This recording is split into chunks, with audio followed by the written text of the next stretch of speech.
The Greg Fitzsimmons show discussed Sal's. This kind of disturbs me. Discussed Sal's appearance with Artie.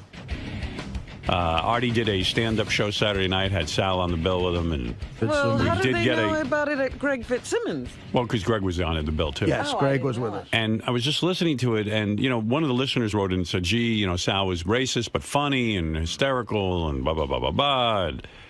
So I just assumed he did well, but I don't know. Greg had a whole different take on it. Oh, and really? Yeah, it's kind of disturbing to me. Well, I don't ever want to be involved in the guy's stand-up act. I'm talking about Artie or anybody on this show, but it is kind of disturbing. Listen to what Greg said. Also, he said some interesting stuff about Artie that I didn't know about. New stuff, new information. Speaking of racist, Sal performed at the comedy shows this weekend at Westbury First Bank One or whatever it's called. Beautiful theater in Westbury, Long Island. I saw the Marshall Tucker band there. Did you? Yeah. Yeah. They're probably Don't ask me who that guy is. It's a friend of Greg. Okay. third reunion tour in early 80s. Yeah, it's a rotating place, stage. It's a place where old bands go to die and young comedians go to live. And so all these comedians show up. And Greg's right about that. Westbury Music Fair is where if you're playing that as a band, you're in bad shape. You're in bad shape, but if you're playing it as a comedian, it's a big deal. 3,000 people around you as a comic. It's wonderful. It's really a lot of energy. So, comics pass bands. Yeah, right. And Artie shows up in a stretch limo, which, first of all, there's nothing that looks more tacky than a stretch limo. It's an uncomfortable ride, first of all. Every turn, it's like you're on a fucking tilt-a-whirl. What about when you're in the deep end? You have to crouch. You're like an Oompa Loompa, crouching out all the way down like a hallway built for Oompa Loompas to get to the door. I'll get out now. So yeah, I know stretch limos look retarded, but I love them. I didn't ask for a stretch limo. They just sent me a car, and I was a limo. What am I going to do? Say no? So No Fitzsimmons way. is happy. Well, also, You didn't know you were upsetting Fitzsimmons, I don't think. Fitzsimmons is mad because he's still got to drive the gigs and he's 48. it is funny. It is funny to watch people get out of that deep end, though. The whole, forget the limo roll, man. Yeah. It's hard. especially when my parents are there. I put my parents in the deep end. That's Are hard. you kidding? You make him crawl all the way up Yeah, there? I like it. No, they always take it. I always go, "Yeah, you sit here." I'll go, "No, you follow me." So Jersey boy comes in his stretch limo, and out crawls Artie's new bodyguards, two guys. The ugliest fucking guys all I could think was, Artie found two guys that make him look good. And one of them, I think, is like a professional wrestler, and then the other guy looks like he was punched in the face by meth. And they were really nice guys. Could not have been fucking more just there to have fun, but at the same time, were good at their jobs. And great to be around. But, I mean, when you first saw them, you just thought, do not fuck with Artie or these guys. And so, anyway, Sal goes up. Is that right? Who are these guys? The theater gigs have been getting a little out of hand. And everybody's very nice, but there's just a mall of people around. You need somebody to handle you know what happens at his shows? Everyone ends up backstage. Somehow everyone has a backstage place. I'm saying all 3,000 people end up backstage. Right, Well, they might as well have the show backstage. It, Are you approaching Beatles kind of fame? I mean, because now you need You have guards. two bodyguards? Well, I mean, the people, they're all the greatest fans in the world, but, when they're drunk, they can get physical. I've never had an altercation with anybody, but, it's just to make sure nothing gets out of hand. So you really have bodyguards? Because people charge, for the gigs, I take a couple of guys. Because Who are people, these guys? People charge the stage sometimes. Wow. There was a girl, this was a girl, but a girl came on stage, which just, for 10 minutes, was talking to me. I was trying to get her off the stage.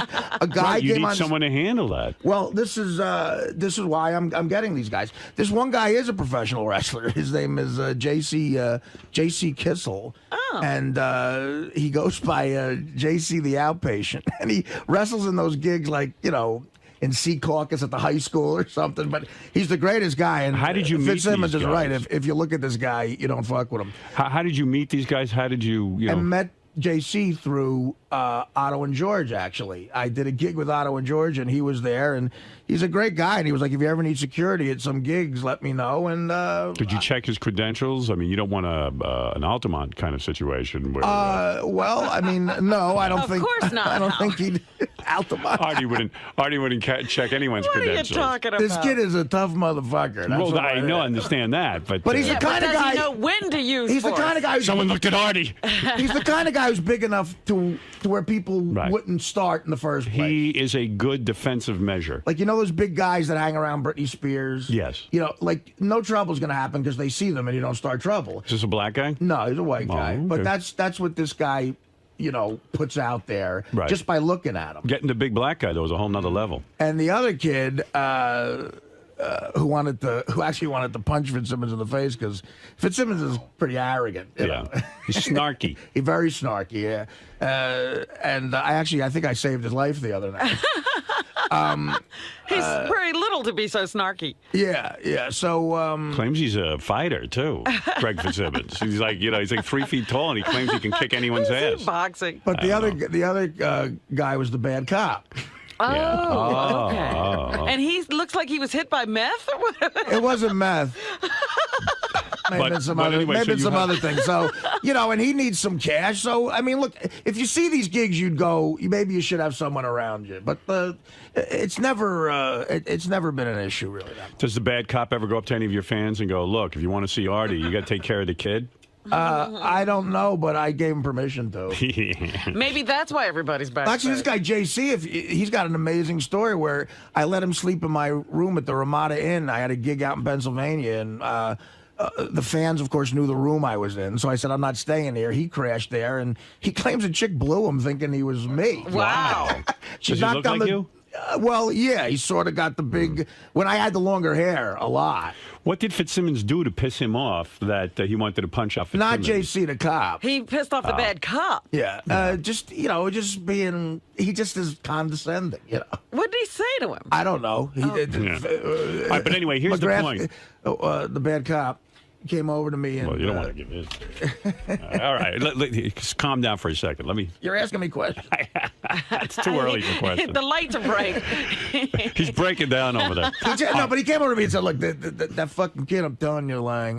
This is how the guy talks. Like, I'm telling you, Lang, I don't give a fuck about anything. I'm gonna fucking lay him out." Great, your bodyguard. God. What are you doing? And I You said, got to "Well, get a bodyguard Who's not going to fly off I the said- be a handle. hothead. And this kid can kick ass. He was a cop in the ghetto. I saw him beat the fuck out.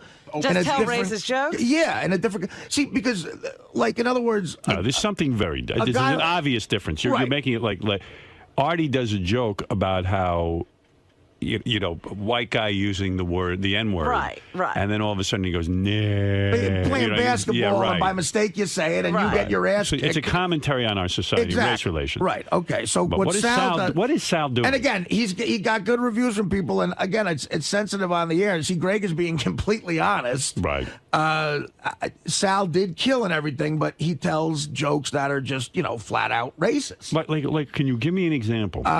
Would you feel comfortable telling me one of these? He says stuff like, wine ganch. Wine Wine dance. dance. Right. Wine dance is a black town. Being from Jersey, I didn't know that. It's all black town in Yes. Long Island. So Right. as soon as you mention that, you're going to get a big laugh because, people recognize it. And he says stuff like, come to Wine Ganch, where even in the sun, it's in the shade. No, that's not so bad. That's not even funny. Come to Wine Ganch. He killed with that? Come to Wine Ganch where, Sal could come in here and tell. It's his act. I don't want to misinterpret it. All right, but fair it's enough. even at daytime, it's night. I flew into Wine Ganch and I didn't know whether to go to a restaurant or develop film. There's like 40 of them right in a row. I see. And then he talks about American Idol. Right. Sal, And, Sal's objecting to your He doesn't like the way you're delivering Well, his that's why he should material. have come in. Sal, Now this what's is going on? I didn't start this. Fitzsimmons did. no, nothing's going on. What is going on? Are you a racist? What is going on? Do you hate black people? Dude, I cover white people. I cover blacks. I cover Mexicans. I cover the Chinese. I cover my wife. I don't know what the hell she is. I do everything. I cover everything. I see. I don't know what Greg's talking about. Do you use the N Do word? you use Do the, force? one, use- do the I use the- American Idol joke. I use the N-word, not calling them that. I talk about Survivor. Right. I Okay, said, you want to play Survivor?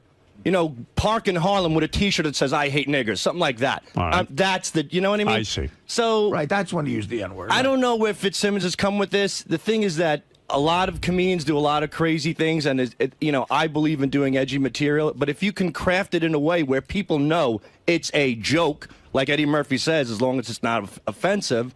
Dominic then Barber, you people were like there. it. What do you think? Dominic was there? Yeah. First of all, Artie's absolutely right that it's getting to be almost cult-like with him. People do run on the stage. I don't remember if you remember the bald guy, Artie, who was really out of control and during your act, but he was like strange and actually weird. But as far as That was Scott the engineer. But as far as Sal is concerned, it's very interesting. When he does a lot of good stuff, like about his wife, he's getting better and better. Like he's really opening up and talking about really personal things and a boyfriend and all that. That's great. That's funny stuff. See, you know what Dominic's saying is right. That's what a good comic does. Like the black jokes, I don't have a problem thing with is- they're sort of like they sound like old jokes. Well, and you're being honest about your wife, which is that's what Right. Richard Pryor did. All right, you know. good. I'll take that. I appreciate it, and you know, I'm still a little green. I have a lot to learn, and you know, Greg Fitzsimmons, you know, he's on the money. He knows what he's talking about. That guy's brilliant. Racist, but your black jokes Midnights really, on 101. Wait a minute. Oh, Dominic's making a point. What was it, Dominic? when he does the black jokes, they're really deep and mean. And there was a couple in the audience that I felt terrible for them. Oh yeah. Yesterday I was hysterical, and today went you're back writing. later. Today you're right, Dominic. You're so fucking fair weathered. You go wherever wherever the wind blows your fat ass. That's the direction you're in. That's fair that you're saying that. No, because funny. listen to me. Try Yeah, to show you that you. I got to take advice from this guy. Well, let's hear what he has you to can- say. you You don't can have to take his listen, advice, though. but you could hear very it. funny, but it sometimes is very deep. That's all. All And right. it hurts. Well, that's comedy, and guess what? I don't care. I don't care what people think because I put my jokes in. You don't care what people think. I put my You jokes. care more than anyone I know what But people dude, think. I'm. If you're a comedian, Well- you Why have are to you care. screaming now? Dominic not- just said something. You care a lot. No, you care the about Greg point- Fitzsimmons. Because I don't need to defend myself if I put these jokes Then together why in are a you way. defending yourself? Let's hear Because what the people have to say. I'll tell you why. But you're Because it's defending yourself, so upsetting you to do me. need to It's defend upsetting yourself. to me that I could craft something, a couple of jokes about a neighborhood that I lived in my whole fucking life, and it's You just. lived in Wyandanch? I lived pretty close to it. You didn't live in I Wyandanch. lived close to Now Wyandanch. you lived in a Now black you live neighborhood. close. No, I'm talking about Long Island in general. But here's the thing. So the I grew problem up I there. have- Long Island has very wealthy parts and very poor Yes, parts. You didn't and you know live in what? Wyandanch. I've also talked about white trash towns for the first 5 minutes. Nobody says a word about that. I talked about Mexicans Because for 10 minutes. Nobody Nobody white cares people about. aren't complaining. But here's Well, the then tell the blacks to People stop aren't complaining so I can do my act. Hold it. The person who complained was Greg Fitzsimmons so far. Of course, No, a but guy. the fact That of the is matter not a is, black guy. but the fact of the matter is, Greg- white people and black people have different histories in this country. Well, that's White not people my aren't fault. uptight- That is the usual stance. All right. So the when ignorant. So when Lisa Lampanelli? excuse me.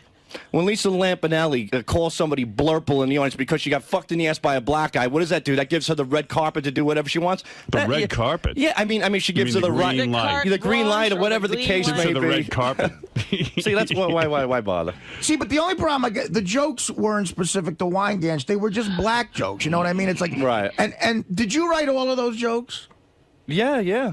I So, mean, they're but not the they're one- not the hardest jokes in the world. I'm just getting. No, but the I'm problem, basically like the joke about the blowjob, she looked like a bird trying to get a worm. That's like a 300 movie. That's like a 300-year-old joke. All right, I'll take it out of my set. I mean, you don't know that's an old joke though. That's Not the really. only He doesn't problem. know that all of those are old jokes. All of them are old. As Everything. the ones you told, I mean, Yeah. they've been heard before. Well, I'm sorry. Yeah, that's Sounds like the ones about your wife are the new jokes. See, Sal, Well, 'cause- Robin just hit on something that, again, you know, this stand-up thing is very sensitive here, and I get it because I'm a comic, and believe me, I'd like to think I don't care what anybody thinks, but I'm the most insecure fucking. I care what everybody in the world thinks of me because it's how I make a living. Right. But like those jokes about. Yeah, they're Developing Phil, Dark, those are all old jokes. Like, those are jokes that people tell at the Knights of Columbus. Yeah, that's where I got them. But you know what I mean? That's why Sal that's claims- why other comics won't. Fitzsimmons, look, he can be arrogant, but he's a very, very good comedian. He's smart. He is, and I'm not denying that. But- and but that's his, Sal, that's his this take. This isn't criticism. It's really advice. Like what Dominic said is true. You're better than those those jokes. And I've Maybe told he's you, not. too, that when you're riffing on your wife, you are stellar. You're not just a green comedian. You are stellar. Thanks. Why do ordinary stuff? Because he's got to fill out a set. Right. Well, I mean, I'm just Yeah. saying, try something different. Don't Right. do something just ordinary. Sal, Okay. you know your physical humor is getting better. The way you got and lied down and you laughed and you told you about when your wife gave you the blowjob and all that. That was really very, very deep and very funny. However, some of the stuff with the black, and I'm not saying you weren't funny. I'm complimenting you. It got a little deep. It got a little bit like. All right. Well, you know what? To All me, right, thank you very much. I don't want to hear anymore. Bobo, Hey, you're how on you the doing air. now? Yes. Hey, Artie, great seeing you, man. My wife loved it. Okay. Listen, it was great. A lot of great moments. Sal was killing, but there was a couple of frightening moments. I thought I was at a Klan rally. Yeah. Now, see, Bobo's funny. Now, what Bobo was saying is you did, in fact, kill. But, maybe- but you're right. Absolutely. Okay, and I'm taking the advice good. I know exactly where you're going. So I you have can't to- go by killing because audiences laugh. I don't think you're a hack, but hacks kill. They destroy. They're hard to follow because Right. they, Right, you were they talking kill. about Farmingdale. He says, how many people from Farmingdale? Now I know where all my landscape is going. No, not even close. like that. All right, but the thing You is, were talking about Well, say some of the other jokes. I don't know, but I won't get, say it. I Now get, he doesn't know the Say get some the of the point. racist jokes. I want to hear I what you don't say. have any racist jokes. Let I me was hear just what you're talking about Wine communities Dance. and. Talk to me about Wine Dance. What did you say? I said, you know, you're in a bad town when the cops are shitting in their pants. I blew a stop sign. The cop behind me just kept saying, "Go, go, go." All right, You know? that's okay. Yeah, so that's an original joke, and that is partially true. So The cop told you to keep going? pretty well. I did blow a stop Waved sign him one through a time, stop sign. and he didn't mind. He's like, white guy in the wrong neighborhood. So let you're me keep basing going. it on your own racist experience. pretty So much. that doesn't sound that racist. No, that What else do you have? I don't know, but the thing is You that got any with the N-word? I just told you this. You know, if you're in a bad neighborhood, that's how you play the game Survivor. Like, and Greg had a problem with the racism. If I was going to give you criticism as a comedian, that's not offensive to me. And I think, most black people in the audience would not care two shits about it. They have other things to worry about. They just want to have a good time, hopefully, like everybody else. I just have a problem with the fact that I think you're better than telling old jokes. Those are all like bum joke book jokes. Hey, Artie, thanks for offering me tickets, man. I really appreciate that. All right, Bobo. Thanks. all right. for Well, coming. point well taken. Thank you, guys. I appreciate it. Get But back to Sal, no, work. you're doing great, though, man. Thank you. You Thank are, you. yeah. I know, and I really do take the advice seriously. Thanks. Thanks, Do you Greg. think now, Fitzsimmons. because of Greg's comments, the people are going to go to the shows wanting to see Sal's racist That material? it'll be, give us some more of that wine dance or wine ganch material. Why can't you say wine dance?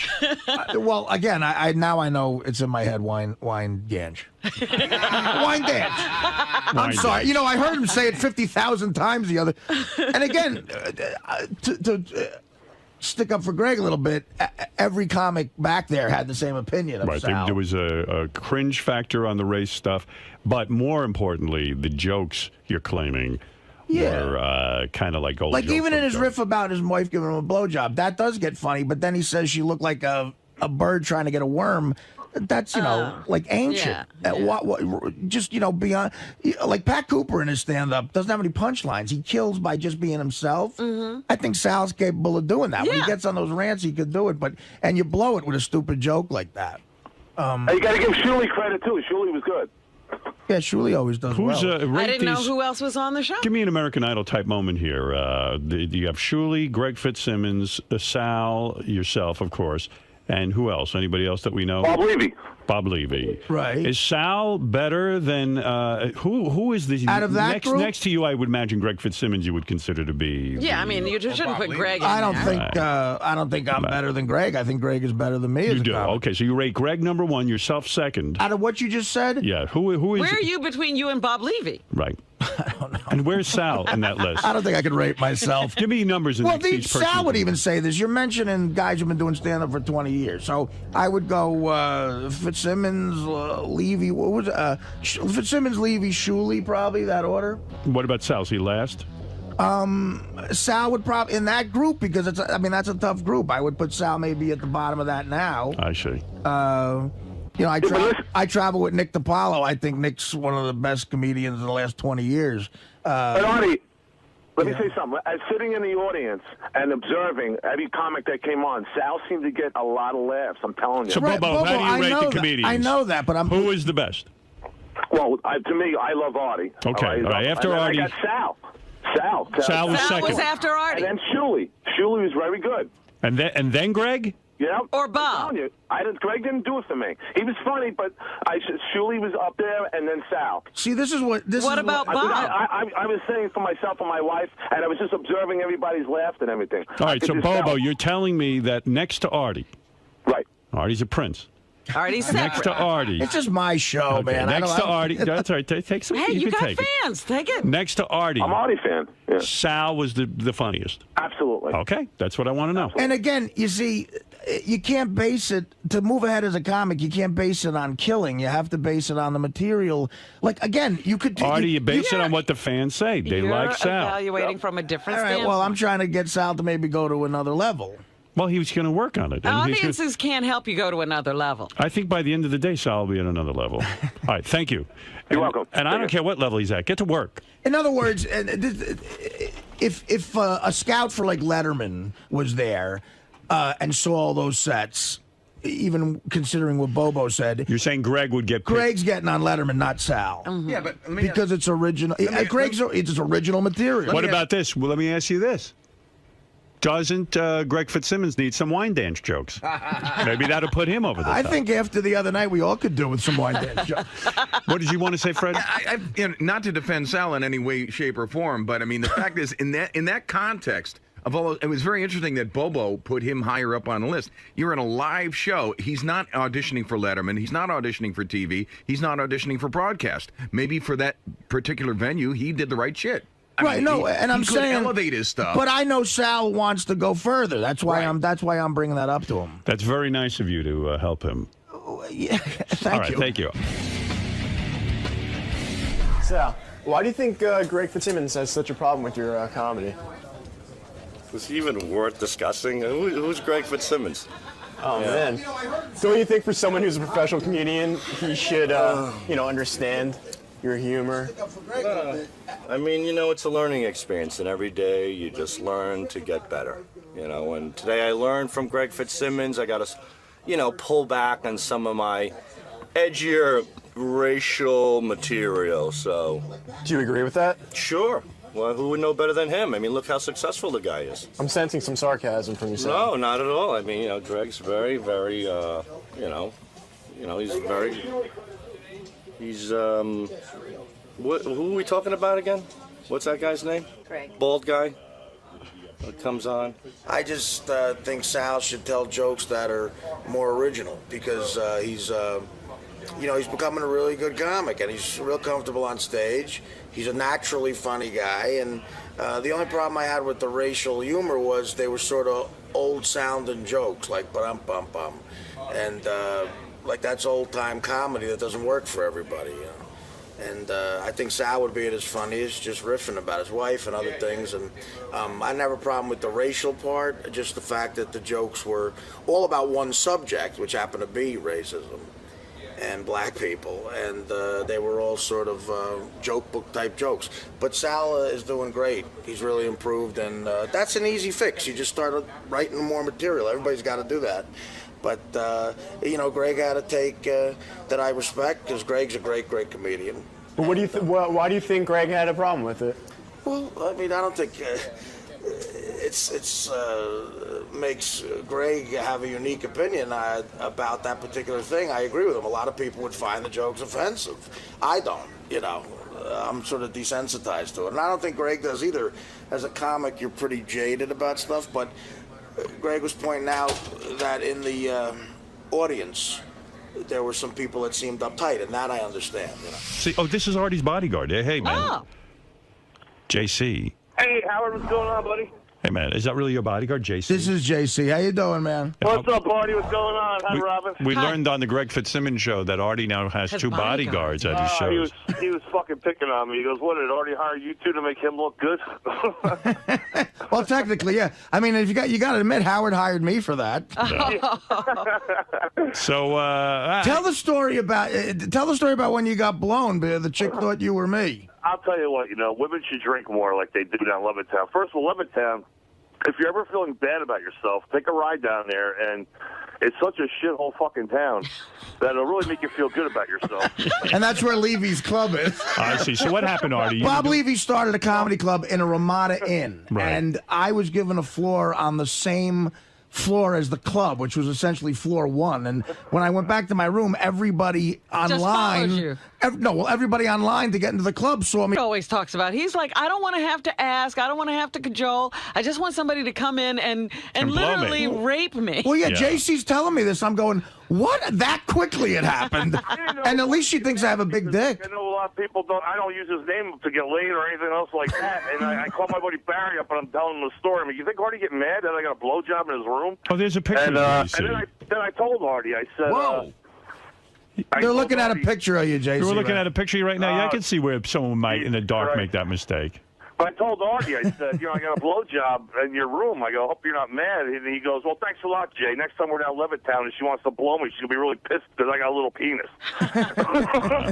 Well, JC, I good never to said talk that. to you. I'm going to... I just threw that in there. JC, I was trying to determine what your credentials were to be a bodyguard. It was a little sketchy there when Artie explained. How do you fall into this kind of work? Well, I do pro wrestling. I've been doing it for about 12 years with Brawl and ECPW.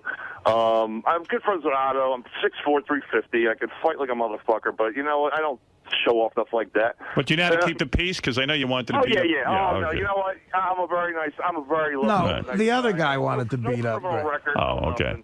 But Very JC, nice guy. JC's a calm guy. JC's a calm guy, but I mean, you see, if you look at him, you don't start any trouble.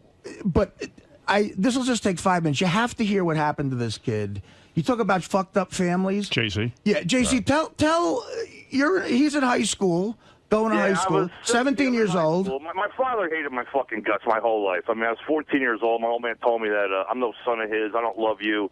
And just fucking, what a jerk off. And he didn't even drink or do drugs. I wish he would have done one of them. This would have been a good excuse to fucking be such a dick to me. Right. But what did he do? Tell him what he did when you came I was home. 17. I came home from school one day, and there's a note on the kitchen table that they left me. That they left. They moved away, and my mother and father left.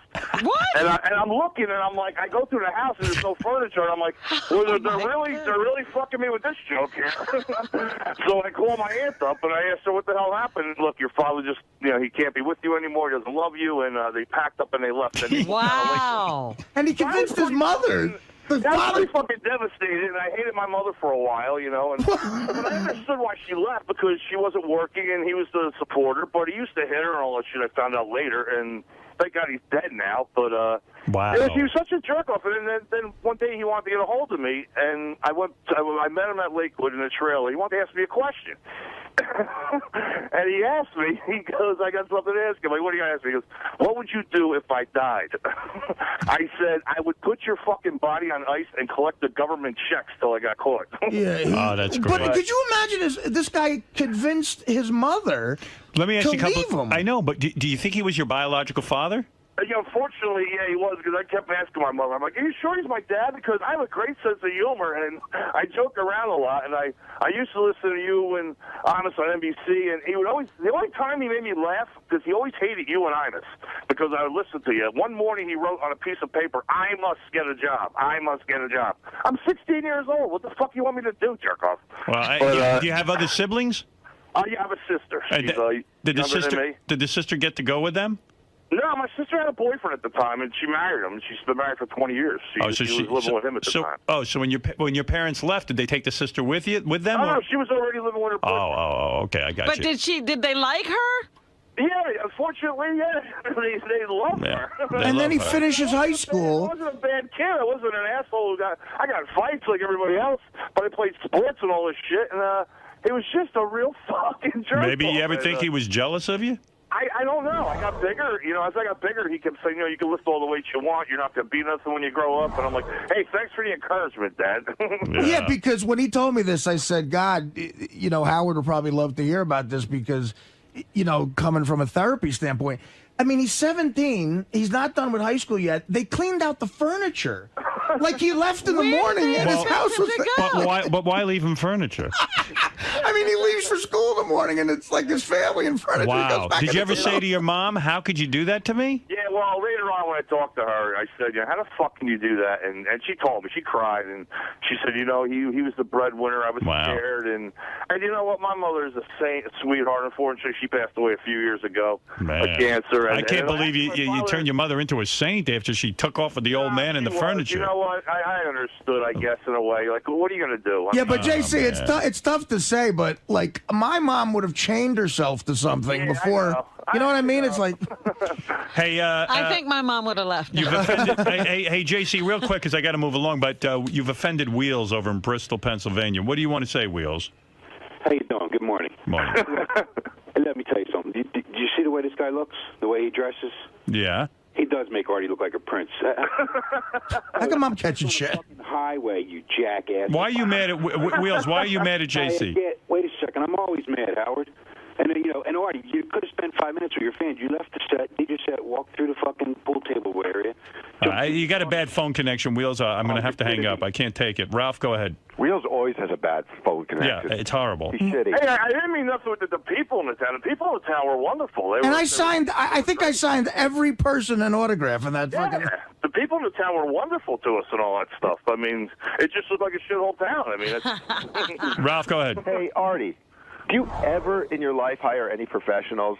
Like, is Tony from the port building your shore house?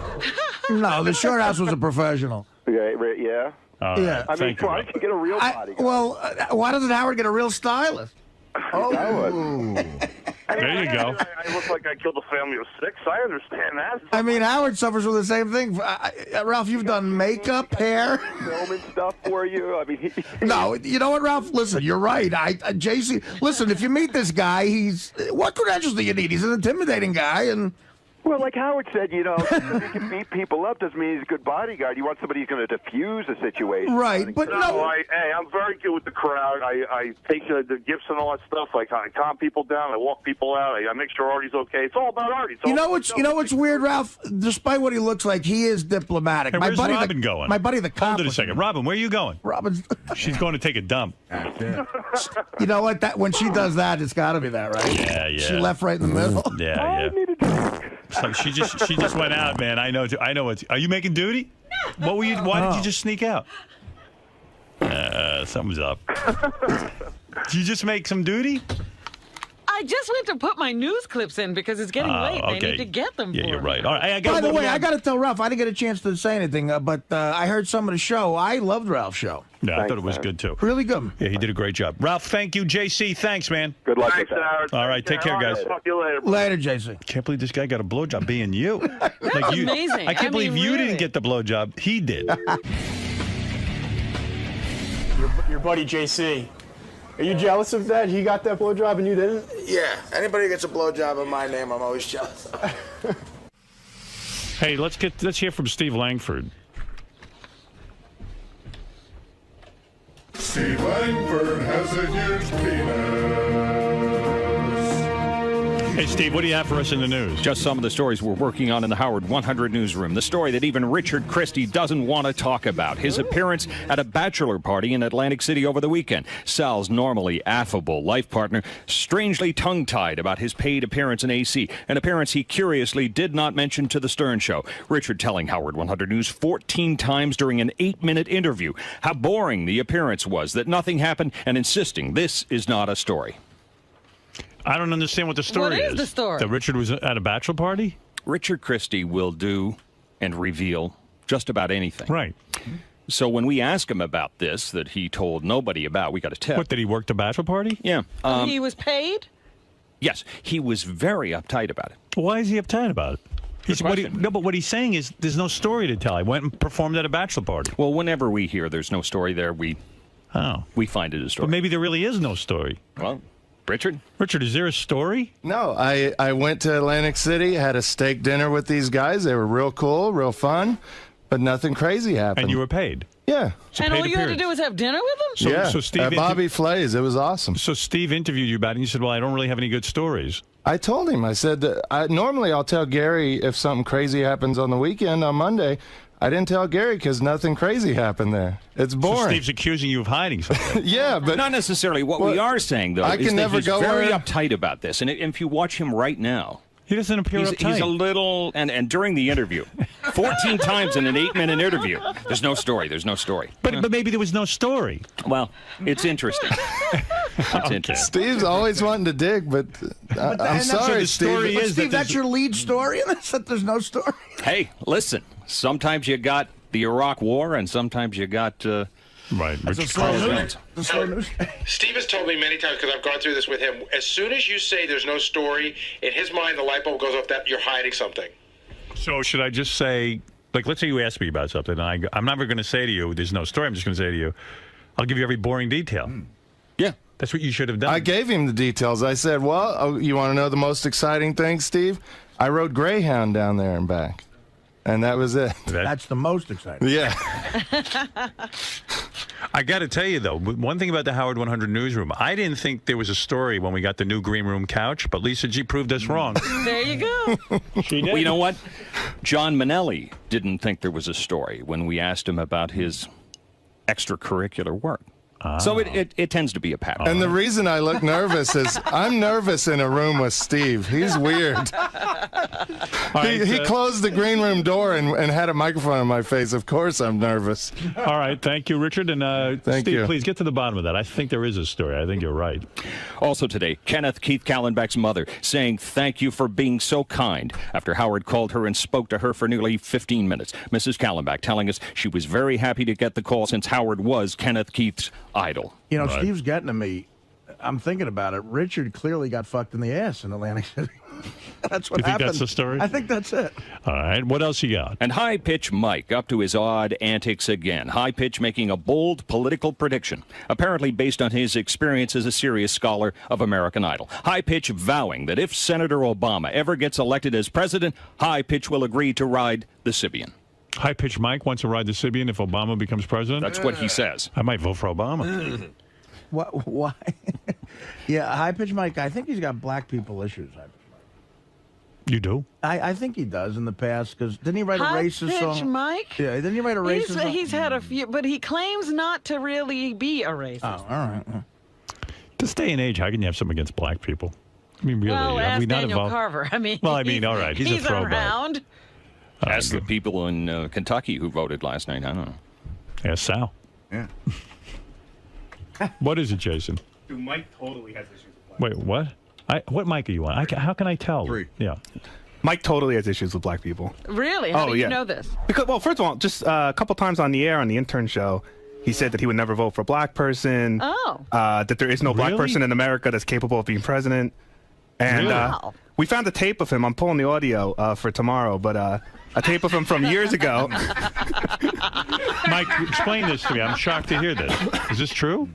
First of all, Jason is putting words in my mouth. Good. All right. So please clarify. I don't want words in your mouth. What would you like? I never said I would. Jason, I never said I would never vote for a black person. I said America will not vote for this black presidential candidate. I do not think he will make it to the White House. Your exact That's quote. a very different. That's a different quote. Pull the tape because you're All putting right, I'll words pull in the my tape. mouth. The tape that you said there is no qualified black person in America to run for president, and you want to vote for one. I said there's no qualified black politician right now that I think would be elected to the White House. Do not put words in my mouth. He's saying that he doesn't think America will vote for him. You He didn't say constantly he do would. this. You put words in people's mouth like you did with Richard, Artie, and Sal, and you caused that whole CD fight. Do you guys not like each other? Is this another feud? No, you know, fine. Mike and I are fine, but he's definitely. I heard and you guys don't like each other, honestly. If let's be we get along sometimes because I edit Jason Will's page 69. Other times, you know, I Right. piss him off. He pisses me off. But you're okay with him? Last night he wrote me an apology email. Yeah. Why? Why do you have to apologize? I snapped at him because he was being so stupid in the office yesterday. It was just something stupid. I snapped at him. We were talking politics. I go, you're an idiot. You're just an idiot. Just get out of here. And then I felt Why bad are you about guys all saying that. talking about politics? Maybe I ought to put a ban on that. It's a political year, man. Yeah, but maybe you ought to just calm down. Okay. Would you vote for a black man? If he was qualified, yeah. Would I vote for a white man? Yes. If he was qualified, So you I don't do not have think issues with black people? I do not think this man is qualified. Howard, you've been doing the show at Sirius as long as he's been in Senate. Yeah, I don't think he's qualified. I don't either. think he has the experience. We're in a fucking war right now. 4,000 more people died in this war than have died in 9/11. Right. I don't think a man who has 3 years experience at the federal level should be the one to, you know, resolve the situation we're in. So let's vote for somebody's wife. Well, you know what? It's funny. Steve puts her in that light because the other day, my mother mailed me a Hillary Clinton calendar because she hates Hillary, and I'm supporting Hillary. The other day, this one walks up to my desk, and he goes, "Oh, you're gonna vote for that dyke?" I did not say that. Yes, you did. Do not fucking lie. Do not I absolutely lie. did not say that. You do not fucking lie, No. Steve, did you I'll say cop to whatever I said, but that I don't use that word. Could you have misheard him? Maybe he said kite. Possible. Not dice. Steve totally knows what I'm talking about when it comes to Mike being racist, though. He's sitting over here shaking his head and nodding over everything I say. Well, Michael, you say racist shit in the office all the time. You don't say very nice stuff about Senator Obama. Or black people in general. What do you say? I mean, Steve, have you ever heard me call him the N-word? Never. Never. Exactly. I heard you call Robin the N-word before. You did? Well, you know See, that happened. this is exactly what I mean. When I made that rude comment, it was a racist comment to Robin. I never called her the N-word, so do not put words in my mouth. Not in the song or anything like that? Now I know why your mom is suicidal, Jason. I mean, please. Yeah. Wow. Because he's a bad son. No, he just loves to stir shit. As much shit as... Okay, Mike, you've never been racist in the office before. I've made you're racial jokes. Totally I've not made racist. racial jokes. You're racist. I've made racial and I jokes. stand by Wait a second. that. What? Do you feel you're a racist? No. So there you okay, go. let me ask you something. Let me ask you something. The only If I'm racist, why am I coming? Racist? If I'm racist, why am I coming in here fawning over a black rapper a few weeks ago? Well, and do I hate black people? To you.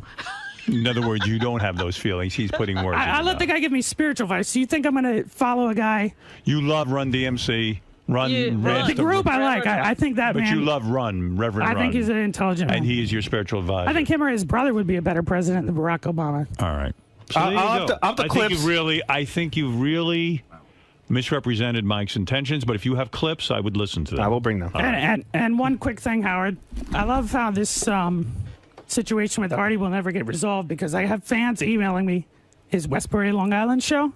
Yeah. So I guess somebody yelled out my name and he said, "Oh yeah, High Pitch Mike is out fucking a 14-year-old right now." No, I didn't say that. Oh my goodness. No, what we did have you say? nothing but people being misquoted on this show. So you didn't say that, did you? No, okay. 13-year-old. No, come on. Did you say something like that? Yeah, they yelled out High Pitch Mike's name, and I didn't say you were fucking a 14-year-old. I said something horribly insulting, though. Yeah, so I mean, they yelled it out. I didn't make it. I didn't start saying it. But you didn't have to say something disparaging. Well, I'm on stage getting paid. They didn't want me to say anything. Well, don't mention me in your act. I'm not. I didn't part bring of your it act. up. They yelled it out. Yeah, but you don't have to say something mean like that. All right. No, seriously. Well, listen. That's not fair. I think Mr. Abelo told me I could, and he could. It's okay. We resolved this. I really shouldn't protest because when I start selling the T-shirts that say "I fucked Artie's sister," I'm going to be making money off that. Dude, you've never fucked anything except a cat and a guy. Come on, stop it. Would you guys knock it off? Why can't you two get along? Mike? No, I give up with you two. You should stay away from each other. He's a big dummy. He says like Jason's mother's suicidal, and he says stupid things because he can't think of anything else. He's a cross-eyed racist. That's not fair. It's stupidity, and I don't care to continue. Thank you for clarifying the race issue and this thing between you two guys. I can't solve. I mean, and I don't know how he's the one. No, calling I you racist. remember what I said. I remember what I said. His act. I remember what I said. Right, I don't want to hear. I said that. I don't want to know. I said that. I don't want to know. High Pitch Mike. I don't want to know. Probably has a 14-year-old. I don't want to know because I don't want him to get into stuff with your sister, and I don't want you getting all charged up. I'm not. No, and I've tried to put it to rest, and I don't like getting emails from fans. We're done. Like I would never attack a gay guy. Yeah, okay, he's not gay. Whatever. You see, and then you get upset when he says stuff about your sister because you can't dish it out, but you can't take it. Well, listen, I'm saying something back. Well, I'm not going to get physical. I'm saying stuff back. No, you started it. I didn't start it. He brought it up. You said something on stage about him. Somebody in the crowd, the entire crowd hates his guts too. They were yelling stuff. Oh, jeez. You want me to disagree with 3,000 people? All right. I don't know what to do about this. I said that if he's out. No, I don't want to know. All right. I don't want to know. Get a big laugh. Because you get upset when he dishes it back to you. You can't handle it. I do not. What You do. You get into the attack mode. I seen you run past Benji. No one can do that. That was a different person. Yeah. Let's talk about Steve's penis. All right, Steve. Did you actually? What did you say about Hillary Clinton? Did you call her a dyke? Did not. Absolutely did not, and he knows it. But no, I'm not a big fan of her candidacy. All right. Not at all. All right, fair enough. But you did not call her a dyke. Did not. All right. Jason, so you're standing by that Mike is a racist. Yes. And that he said he would never vote for a black man for president.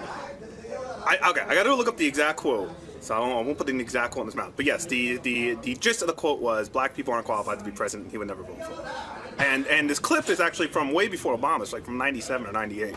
So I'll find the clip and then we'll play it. Mike. Dude, there's a lot of... You're getting in fights with everyone now. What's the matter, dude? No, you know what? I noticed I hate fat people, I think, because Artie... the Artie situation doesn't need explaining. He is what he is. Yeah, but what's the problem, man? First, it was with Jason.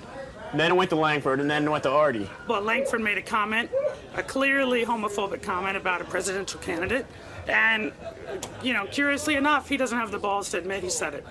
So are you standing by that you didn't say that stuff about... I didn't say I would never vote for a black person. No, Jason puts words in my mouth. He did the same thing with Richard, which caused that Artie fight many months ago, where Artie threw the CD.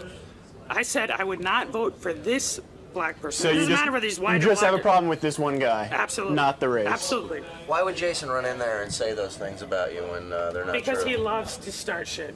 You've seen that on multiple occasions with Jason. He's a shit stirrer. He's a fat shit stirrer who needs to worry more about losing weight before his wedding than trying to cause shit on the show.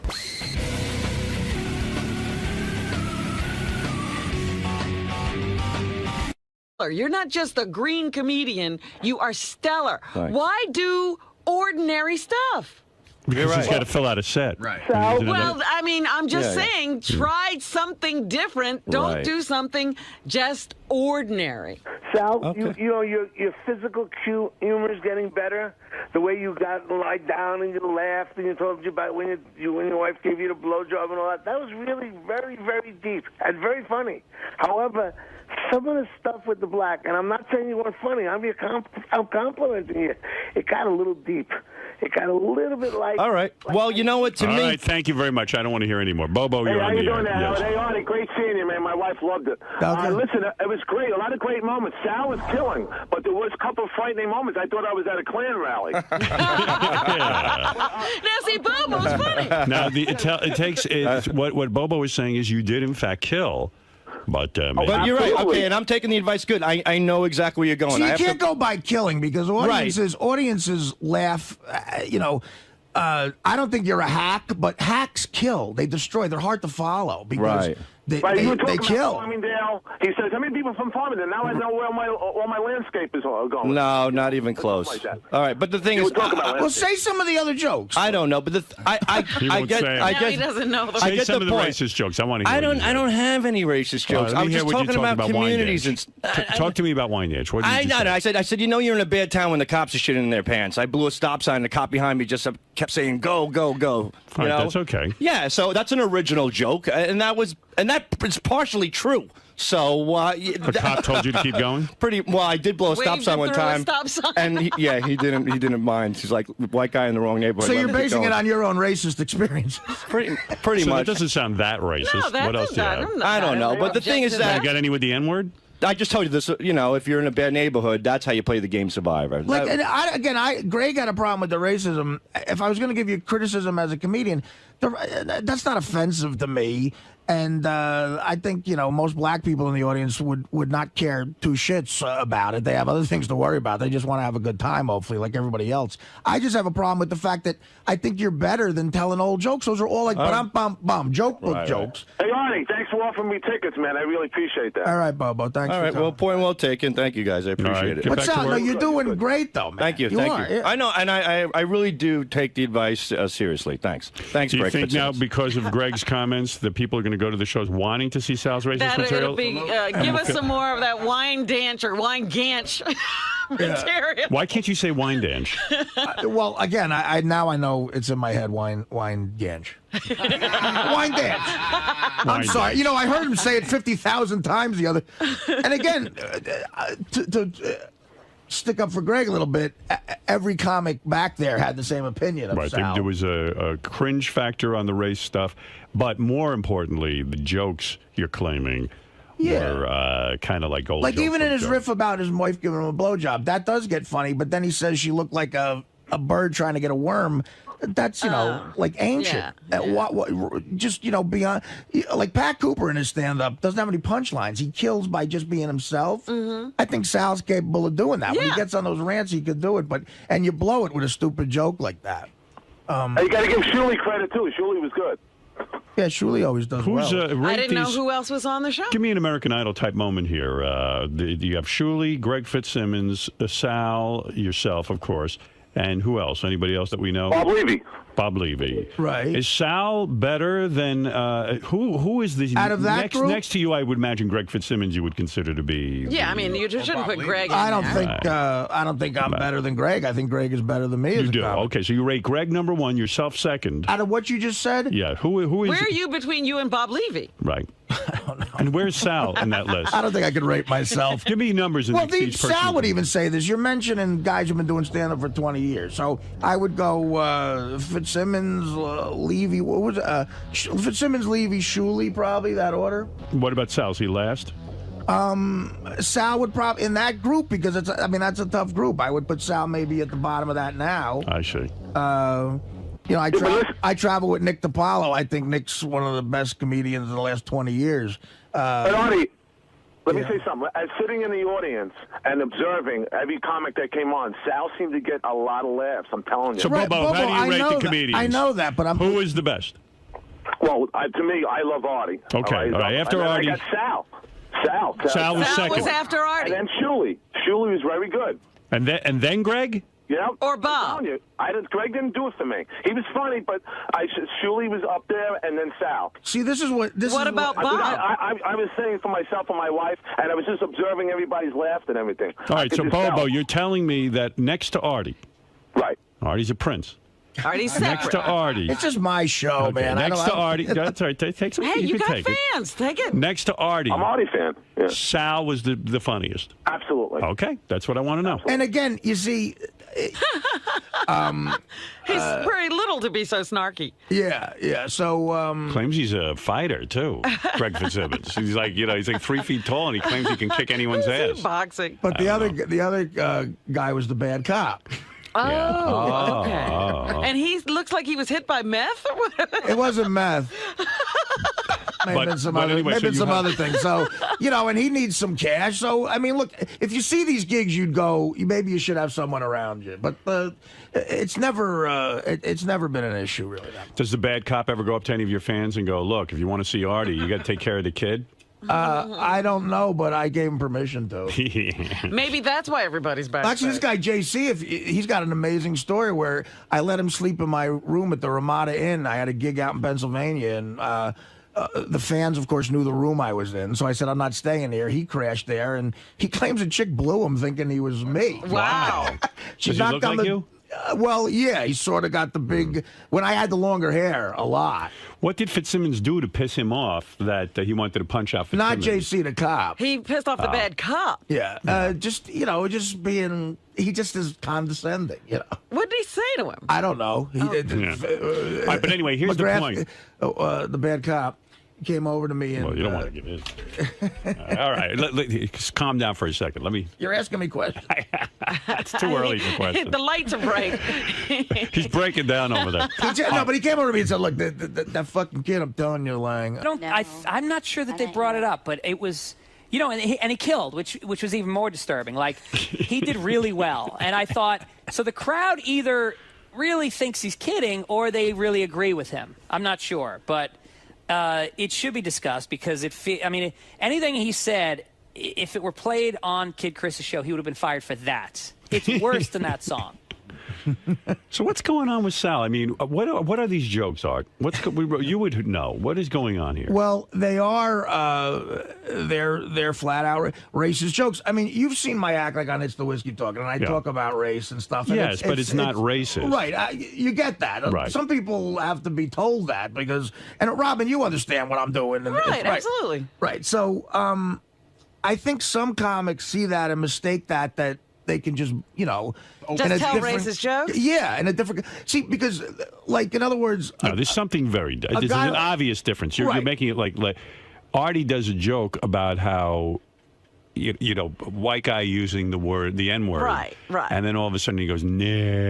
Playing basketball, and by mistake you say it, and you get your ass kicked. It's a commentary on our society, race relations. Right, okay. So what is Sal doing? And again, he got good reviews from people, and again, it's sensitive on the air. And see, Greg is being completely honest. Right. Sal did kill and everything, but he tells jokes that are just, flat out racist.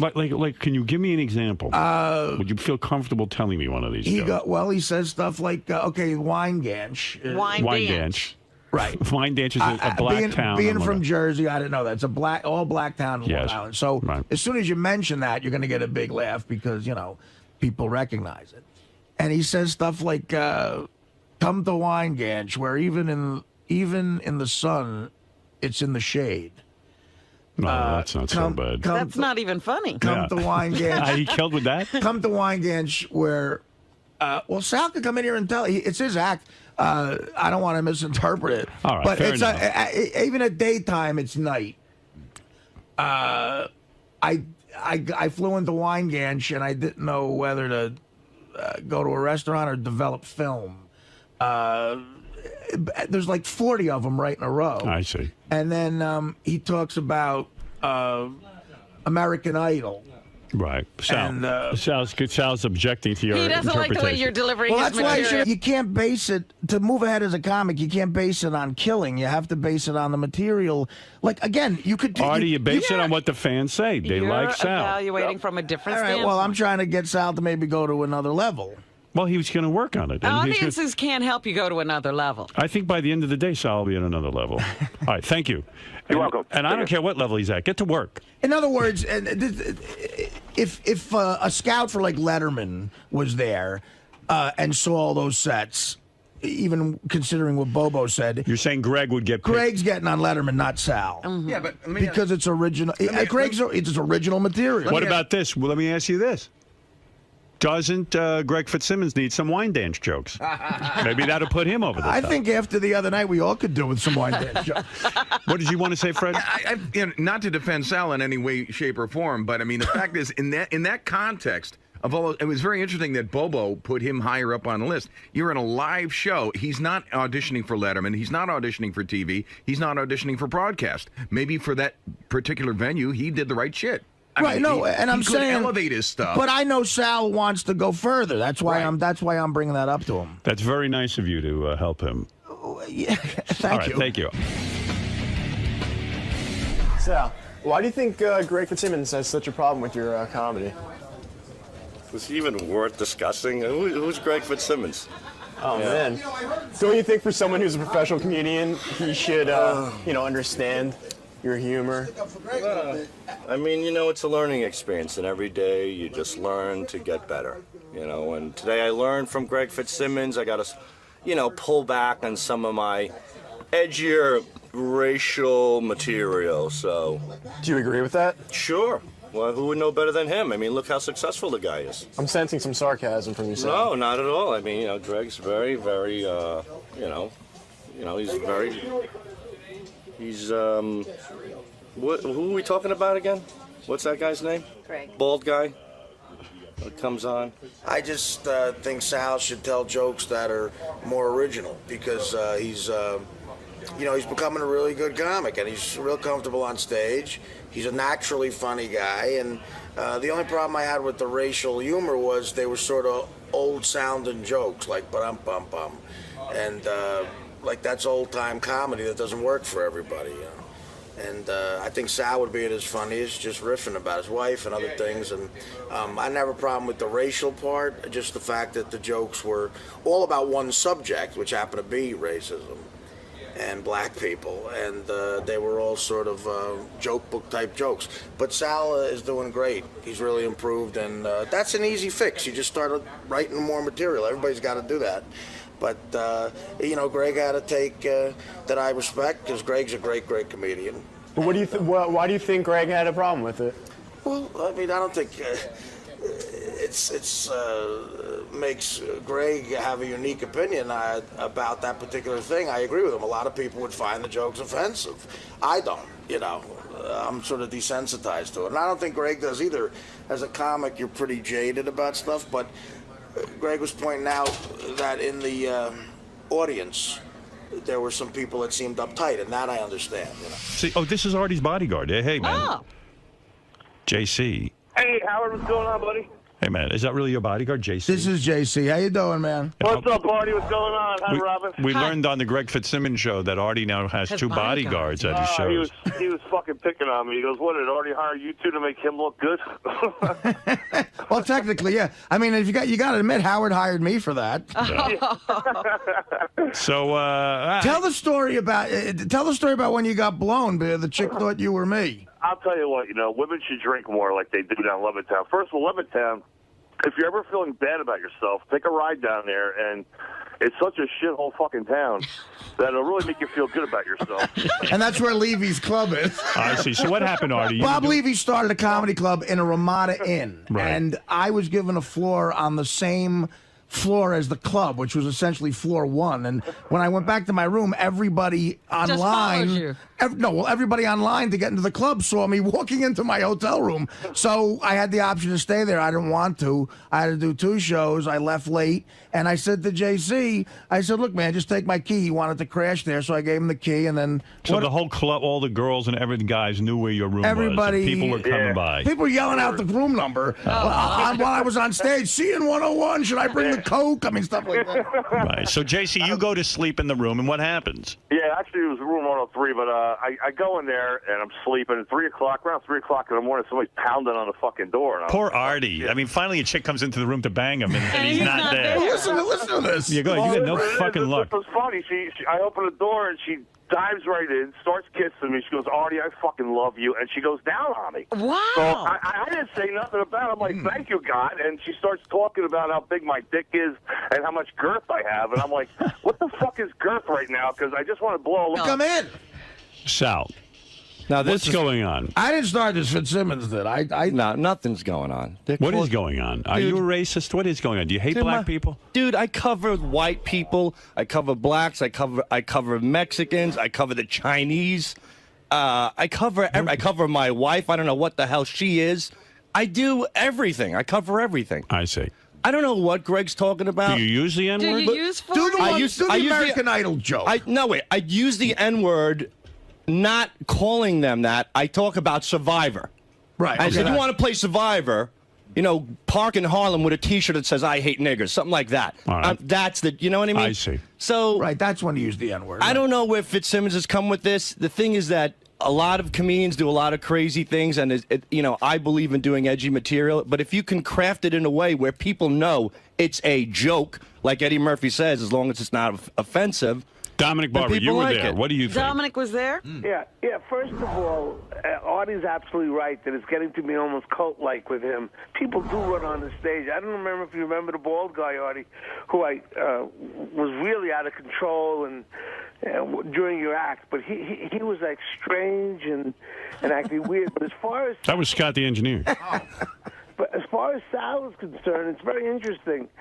When he does a lot of good stuff, like about his wife, he's getting better and better. Like he's really opening up and talking about really personal things and her boyfriend and all that. That's great. That's funny stuff. See, you know what Dominic's saying is right. That's what a good comic does. Like the black jokes, I don't have a problem with them. They're sort of like they sound like old jokes. Well, and you're being honest about your wife, which is that's what Right. Richard Pryor did. All right, you know. good. I'll take that. I appreciate it, and I'm still a little green. I have a lot to learn, and Greg Fitzsimmons, he's on the money. He knows what he's talking about. That guy's brilliant. Racist, but your black jokes Midnights on 101. Wait a minute. Dominic's making a point. What was it, Dominic? When he does the black jokes, they're really deep and mean. And there was a couple in the audience that I felt terrible for them. Oh yeah. Yesterday I was hysterical, and today you're writing. Today you're right, Dominic. You're so fucking fair weathered. You go wherever wherever the wind blows your fat ass. That's the direction you're in. It's fair that you're saying that. Because funny. Listen to me. Try to show you that you. I got to take advice from this guy. Well, let's hear what he has to say. You don't have to take his advice, but you can hear Very it. funny, but it sometimes is very deep. That's all. All right. Well, that's comedy, and guess what? I don't care. I don't care what people think because I put my jokes in. You don't care what people think. I put my jokes. You care more than anyone I know what people think.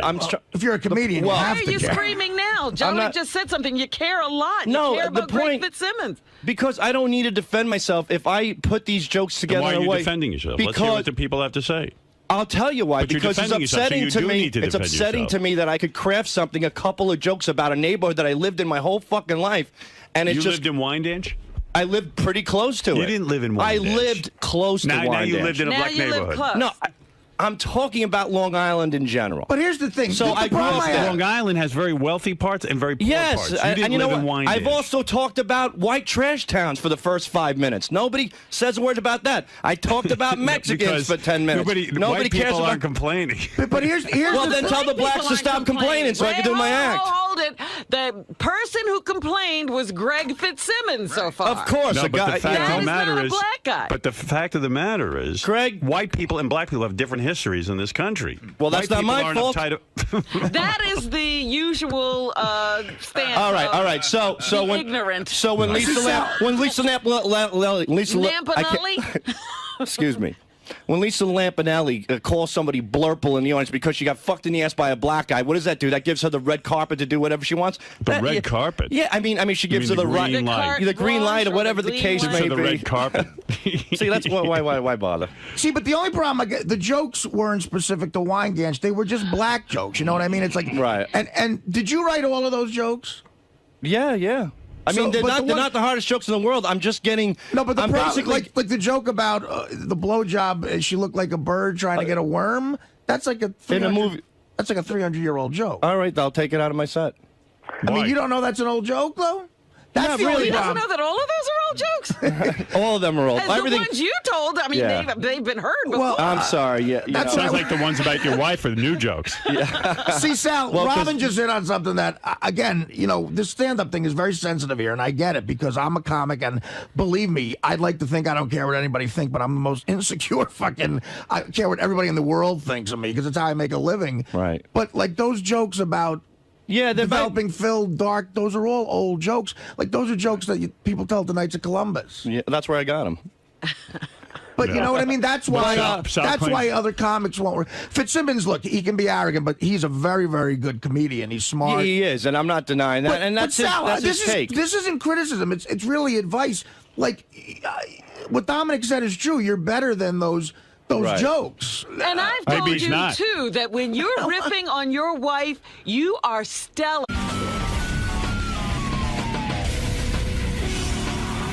The Greg Fitzsimmons show discussed Sal's. This kind of disturbs me. Discussed Sal's appearance with Artie.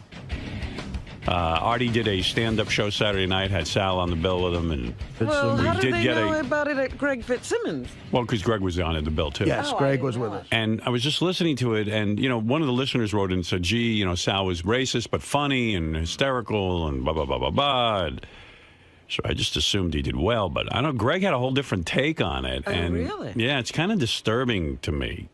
Well, I don't ever want to be involved in the guy's stand-up act. I'm talking about Artie or anybody on this show, but it is kind of disturbing. Listen to what Greg said. Also, he said some interesting stuff about Artie that I didn't know about. New stuff, new information. Speaking of racist, Sal performed at the comedy shows this weekend at Westbury First Bank One or whatever it's called. Beautiful theater in Westbury, Long Island. I saw the Marshall Tucker band there. Did you? Yeah. Yeah. They're it's- probably Don't ask me who that guy is. It's a friend of Greg. Okay. third reunion tour in early 80s. Yeah, it's a rotating place, stage. It's a place where old bands go to die and young comedians go to live. And so all these comedians show up. And Greg's right about that. Westbury Music Fair is where if you're playing that as a band, You're in bad shape. you're in bad shape. But if you're playing it as a comedian, it's a big deal. 3,000 people around you as a comic. It's wonderful. It's really a lot of energy. So comics pass bands. Yeah. Right. And Artie shows up in a stretch limo, which, first of all, there's nothing that looks more tacky than a stretch limo. It's an uncomfortable ride, first of all. That Every is. turn, it's like you're on a fucking tilt-a-whirl. What about when you're in the deep end? You have to crouch. You're like an Oompa Loompa, crouching out all the way down like a hallway built for Oompa Loompas to get to the door. I'll get out now. So Yeah, I know stretch limos look retarded, but I love them. I didn't ask for a stretch limo. They just sent me a car, and I was a limo. What am I going to do? Say no? So No Fitzsimmons way. is happy. Well, also, You didn't know you were upsetting Fitzsimmons, I don't think. Fitzsimmons is mad because he's still got to drive the gigs, and he's 48. it is funny. It is funny to watch people get out of that deep end, though. The whole, Oh, forget the limo roll, man. Yeah. It's hard. especially when my parents are there.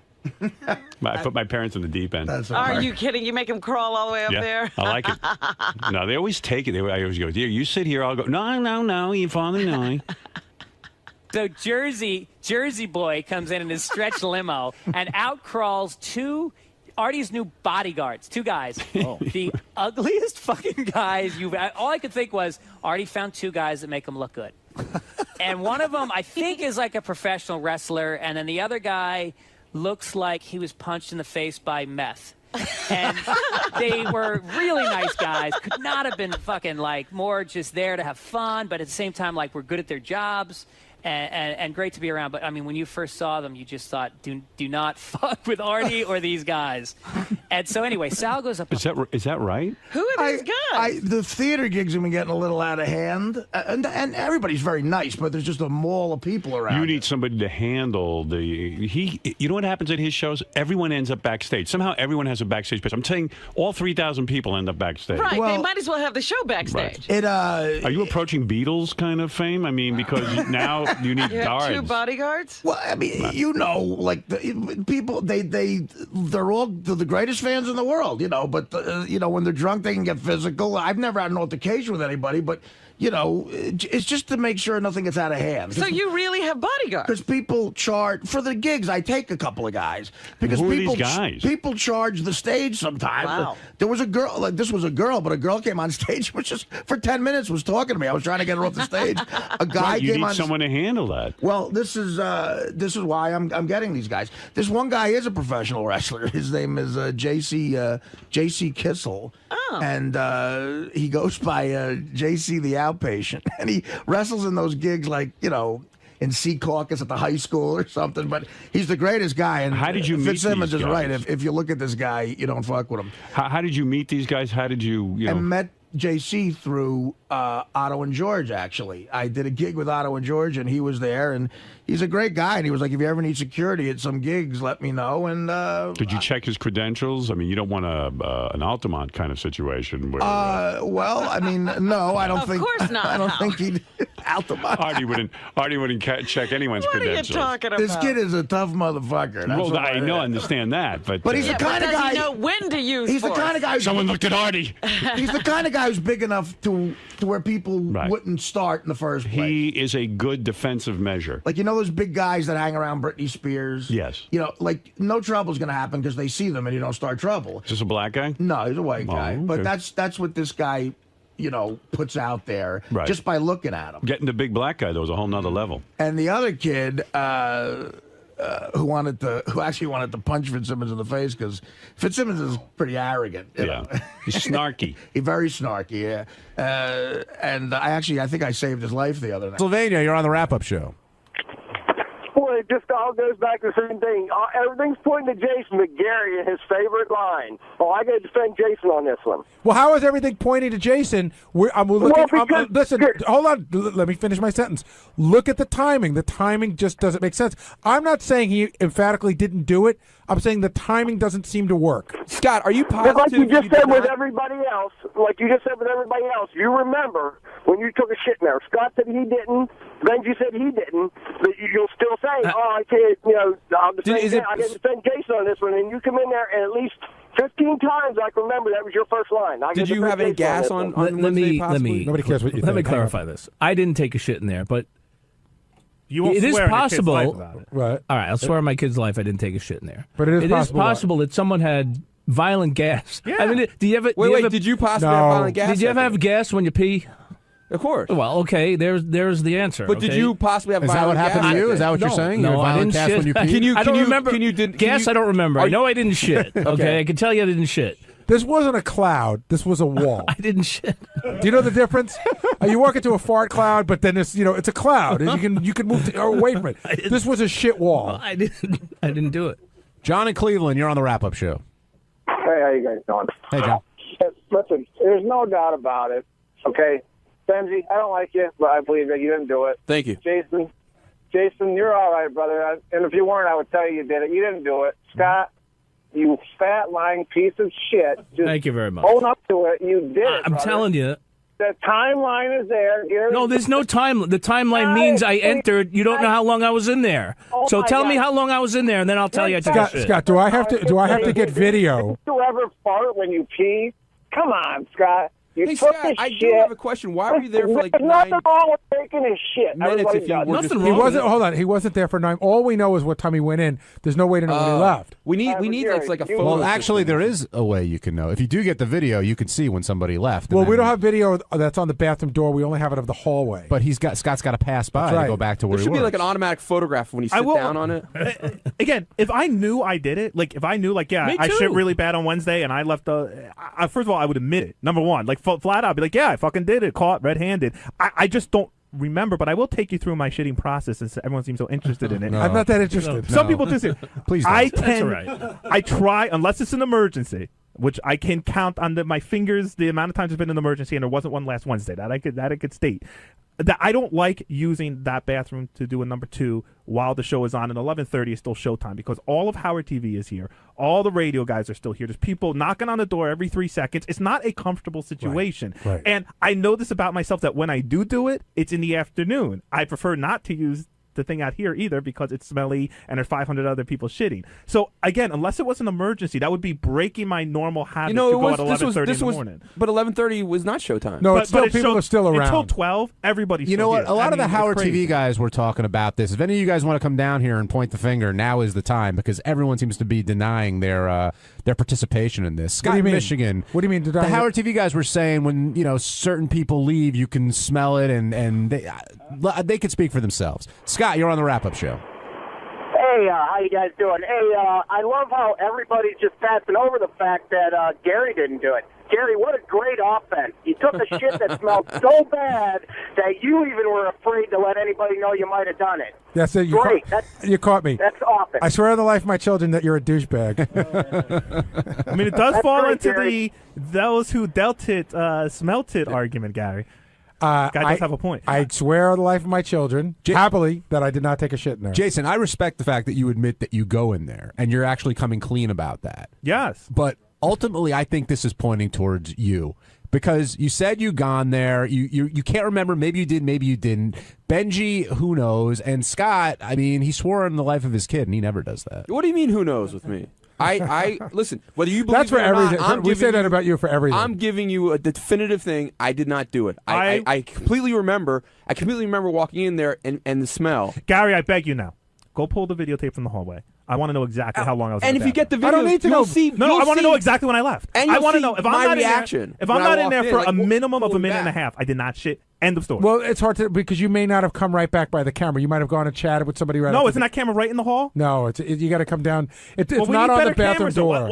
You can't disprove a negative. I can't go on here and say, oh, well, 100% wasn't me. Or I can't sit here with 100% not me. I feel I'm the only one being honest, admitting that they take shits in the bathroom. Sorry, I don't believe these two guys when they say they don't remember. That's Jason, my I personal do remember. opinion. I did not defecate here on Wednesday. I don't- absolutely remember okay, that. we'll take your word for it. I mean, that's all you're asking us to do is take your word for it. You're right, but Okay. don't say it like it's not. I don't take your maybe word for I believe that you don't. It's not that unusual for people to remember when they shit and where they shit. It's not that rare. Maybe it's rare that I'm the one that doesn't remember when they shit. I don't know. I don't keep a logbook. I know I shit this morning before I came to work. That's the last shit I remember taking. And what was the problem with How long did you take? What was the problem with Too the long. with I the was late. newspapers? You were being accused like. So a while ago, like I'm talking a year and a half ago, Tracy came up to me and started talking to me loudly about newspapers in the bathroom because I do take newspapers in the bathroom, as do several other people here. I won't name them. But she was saying that I was reading the papers and leaving them on the side. I wasn't. I was reading the paper and throwing them out. And I told her that at the time. And I told her who I thought it was that was leaving the papers stacked up. And she confronted that person. Then a year later, I'm sitting in the hall. I'm talking to Tim's assistant, Sarah. Who's very cute. You need to know Very cute. that. And we're talking about work. And Tracy comes barreling out of her office in her Tracy way and starts screaming about, me and my fucking shits, and she's had enough of it, and I leave the papers, and blah, blah, blah. And I got pissed, not because she was wrong, which she was, but because I'm sitting here and I'm just trying to talk to a girl in the hallway, and now my stories about my shit are being thrown out everywhere. I didn't appreciate that. I didn't think it was necessary. Tracy and I are fine.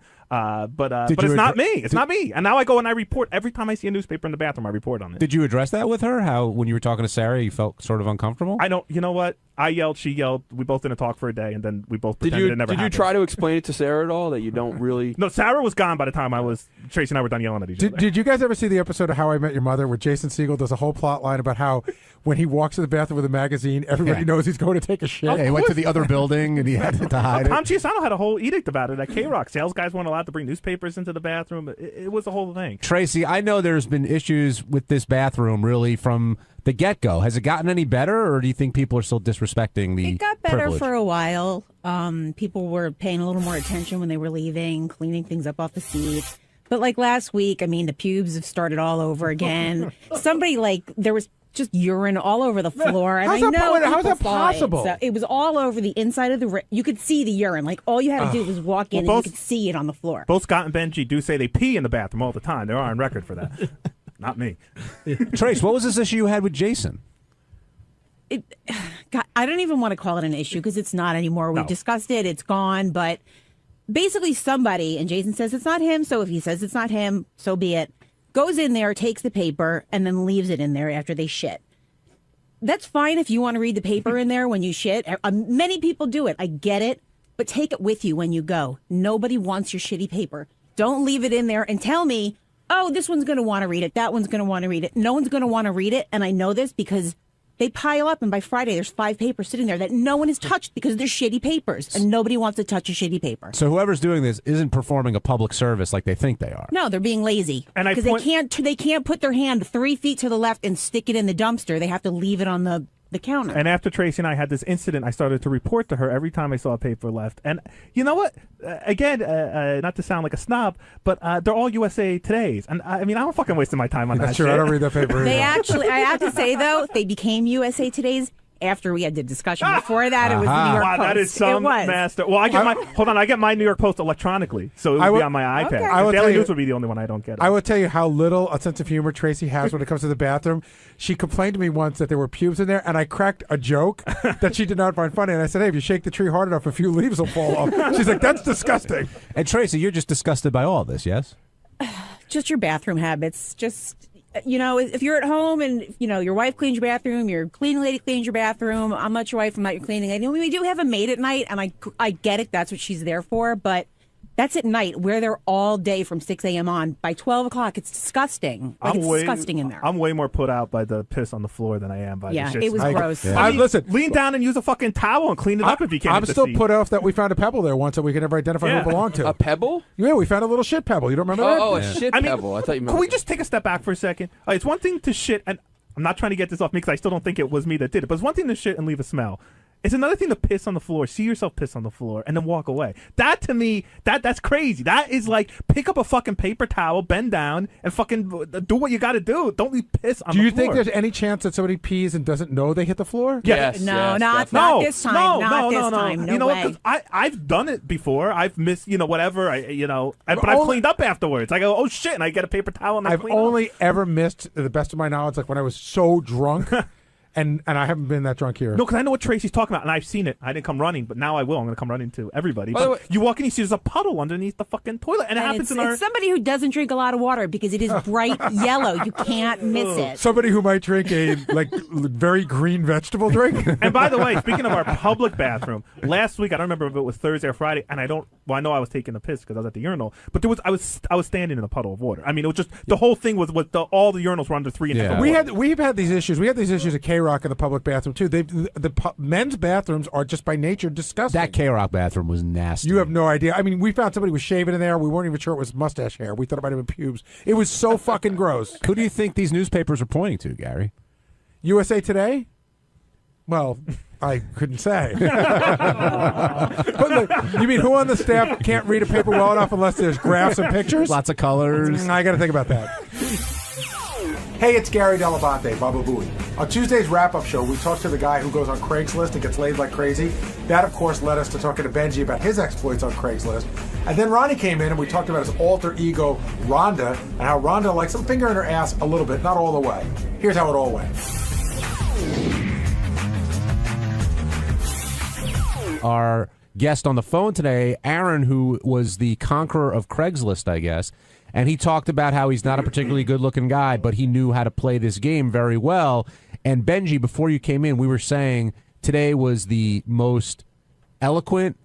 You were right on mic. You're an expert in this field. You took the straightest line to get to your point. Yeah, that came across very clearly. But you seemed, could you vouch for him in a sense? Like, do you believe everything he said was true? All of his stories, all that stuff can happen. Absolutely. And it's like I said, it's if someone wants to figure it out, it works.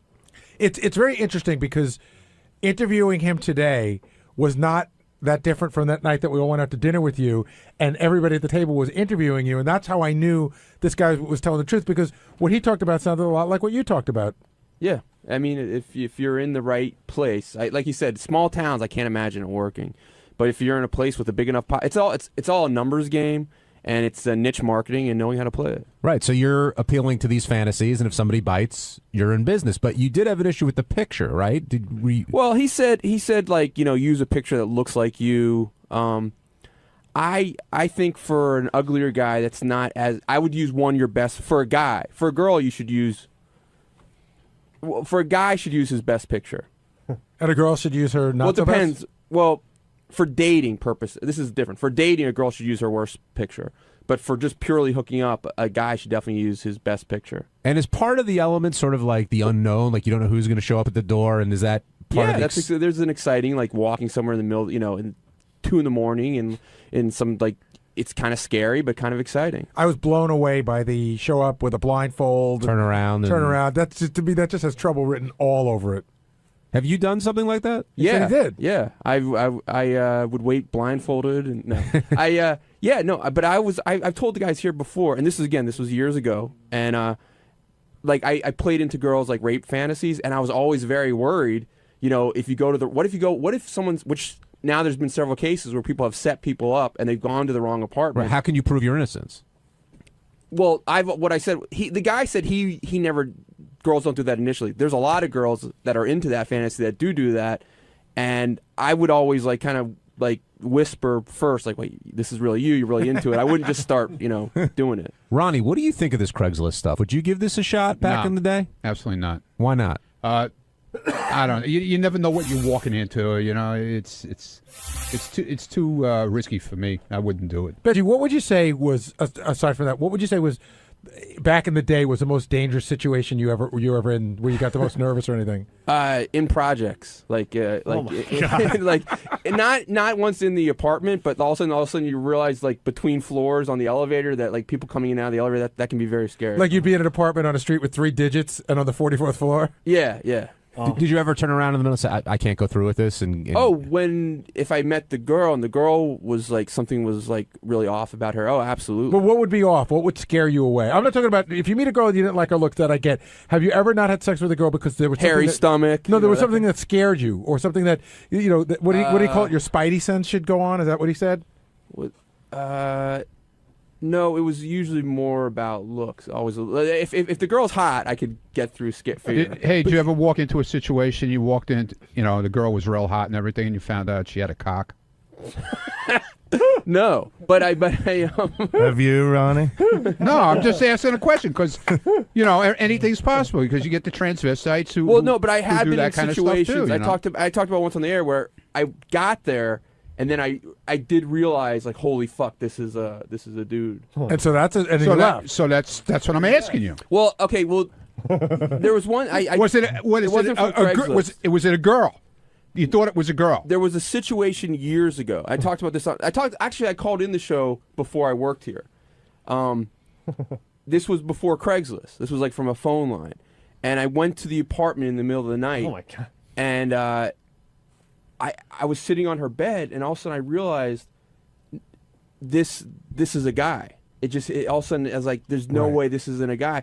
But it looked like a girl when you walked in. You thought it was a chick. I thought it was a chick. Did you reach down to check? No. But then she said to me, like, because she said that she was living at her parents' house. She said, you can't leave. I started telling her, like, you know, I'm not comfortable with this. I have to go. And she's like, oh, you know, my parents will wake up. You can't leave. And I just started getting really scared. So what'd you do? I started talking about my girlfriend. And I said I had a girlfriend. And I felt so bad that I was cheating on her. And then this guy is like, starts like, oh my God, that's so sweet. And he's like cradling me. And I had to just sit there for a couple hours and talk about how guilty I felt till my parents Was left. was he a big guy? Like, could he have raped you or something? Or? No. It was. Did you feel when you were in the hug that if you wanted to leave, it would be difficult because of the strength? I started getting scared because I started looking around the room. There was all kinds of like satanic symbols. Oh my and, God! Like skulls. And so things you like should have that. looked at that before you got. Yeah, you didn't notice that right away. Hey, Ronnie, beforehand, when we were talking about this, when you went in as Rhonda, when talking with JD, and the finger in your ass came up, you always clarify and you make sure that everyone understands what you're talking about. Why is that? What do you mean? Rhonda kept talking about the way she likes a finger in her ass, and I found that very amusing. Got to go in easy. Not too tight. Yeah, well, you don't want you just shove it in there. I mean, you know, you gotta be easy, right? Right there, JD. I don't. You tell me. You're the expert. Well, I'm Rhonda. No, I don't know what the hell you are. Does there have to be lube involved, Rhonda, like with a finger? No. Or dry? Yeah. Okay. Yeah. Rhonda. And yeah. fingernails, make sure you clip your fingernails. And file them. JD, is this all too creepy for you, the Craigslist thing, or because it sounds like Benji said it's pretty much a sure thing if you play your cards I know, right. and I've had friends, you know, I've seen the girls, you know, they ended up hooking up with them, and you know, it's just not.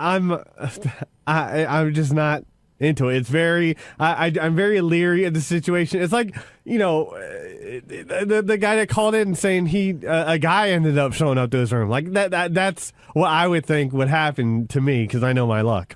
Is it because you have to put the work in? Because, you know, this isn't, the girls just don't show there's up. That. I am very lazy, so, you know, there's a whole, yeah. But do you think that girls are just going to want to bang you? You got to put some work in, right? No, I know. No, I know that. At least put a bag of popcorn in a movie. No, I know. I'm just. You know, I know. Even if it's in your hotel room. The impression I got from Benji is if you throw enough lines out in a city this size, you're going to hook up every night. So how come you don't want to throw the lines out? Huh? How come you don't want to throw the lines out? I just don't, and you know, because I don't think I would have Benji's luck, and you know, I just. But I don't think Benji had luck. I think he was just throwing a lot of lines out. Whatever, you know what I mean? I think I'm good at once I was talking to a girl, talk to a girl, but it's much more. And now JD, I think should just do Facebook. I mean, there's chicks that love him that he could easily, if he wanted to date or wanted to get laid anytime, he could. I'm not saying I of course I've had chicks on Facebook, and I don't really need Craigslist. I think JD only approves girls as friends on Facebook, right? For the most part, yeah. Unless I know the guy. Because I get emails from fans. They're like, "Oh, JD wouldn't approve me. He said only chicks." Oh, hey, listen, sorry. But online is much more efficient than dating. And I think a regular guy can get much hotter girls much easier. Jay, you're on the wrap-up show. Hey, that's Ron, first-time caller.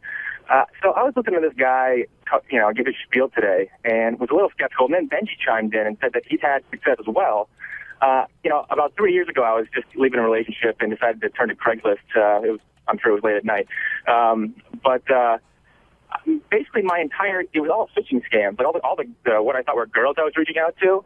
Where my email inbox was inundated with, like, go to this site to check out my pictures, and basically became unusable. So I'm wondering, has Benji run into this problem at all? Well, I don't do it. I don't do it anymore. But yeah, it's like you would get, you know, 70% of the responses would be bullshit. But you put things in to see if it's a real response, and you weed through that. That's, you know, it's not that hard. So where do you live? Also, there's some amount of work. Where do you live? Oh, we lost him. Oh, yeah. I think JD might have got discouraged, too, by that guy that made the film for the Howard Film Festival. Oh, when he got fooled. I'm discouraged by it seems like every girl I talk to, they just want to talk on the air and whatnot. I just don't want to talk to anyone. It makes me not want to discuss anything with anyone. That is the cool thing. I mean, you could go on something like that and not be JD. Oh, Rick, you're on the wrap-up show. Hey, guys. I don't dislike Ronnie Munn, but to me he's like the Korean nurse on MASH. It's like a little bit of him, okay, but sometimes Ronnie has to be in there every single time. Ronnie, you got to pull back, man. It's too much. Rick says you got to pull back a little there, Ronnie. That doesn't sound like Rick. The voice sounds very familiar. It is Rick. It is Rick from Pittsburgh. Yeah, well, I'm Yeah, I sorry. don't just like you, Ronnie, but it's all Look, dude, I don't really care if you like me or you don't like me. I'm not in here every day. I'm in here when they talk about me on the air. John asked me to come in. I'm in. If you don't like it, don't listen to me. Nobody asked you to fucking listen to me, Well, I dude. have to listen to you. No, you You're on don't the have air, to you listen to me. dumbass. No, you don't, you dumbass. Rick, do you Somebody put a gun to your goddamn head. Rick, do you think Ronnie's popularity has sort of gotten in the way of others' fame here, or people may be a little jealous? I think his popularity is a myth, and I think he's taking too much airtime. And for Sal and Richard, I wouldn't try. Dude, I was invited in here, you moron. I don't come in here every day. Too much, Ronnie. Well, too much Stay of away. you, Rick. Go get a fucking job. Gary, do you think Richard and Sal may be jealous of Ronnie's ascent? No. I love Ronnie. I was cutting up isolated Ronnie yelling clips today, so we're big fans of Ronnie. We just put And together I that could great go, funeral bit about Ronnie. Yeah, yeah. That's awesome, dude. And we love I've that. been playing that for everybody. And I could hear stories about Ronnie getting fingers in his ass every freaking day. And I could watch love you it. blow yourself all the time. It's great. Who doesn't I love it. Who doesn't love their grandparents? Come on. Yeah. We love Ronnie. On Wednesday's wrap-up show, all the talk was about hoarding. Matt, who cleans up after the hoarders, called in, and Gary, Ronnie, really everyone had stories about how they or their moms hoard, and this is how that conversation went.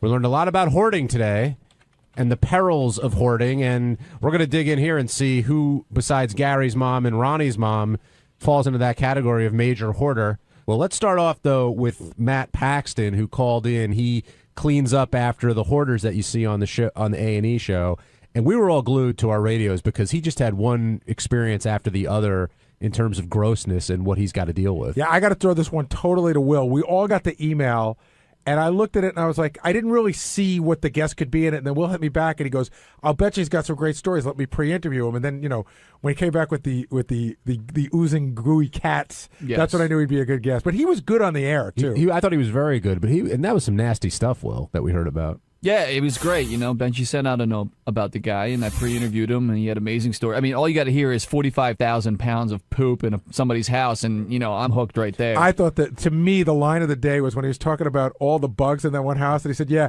we were putting cotton in our ears and sealing up our assholes."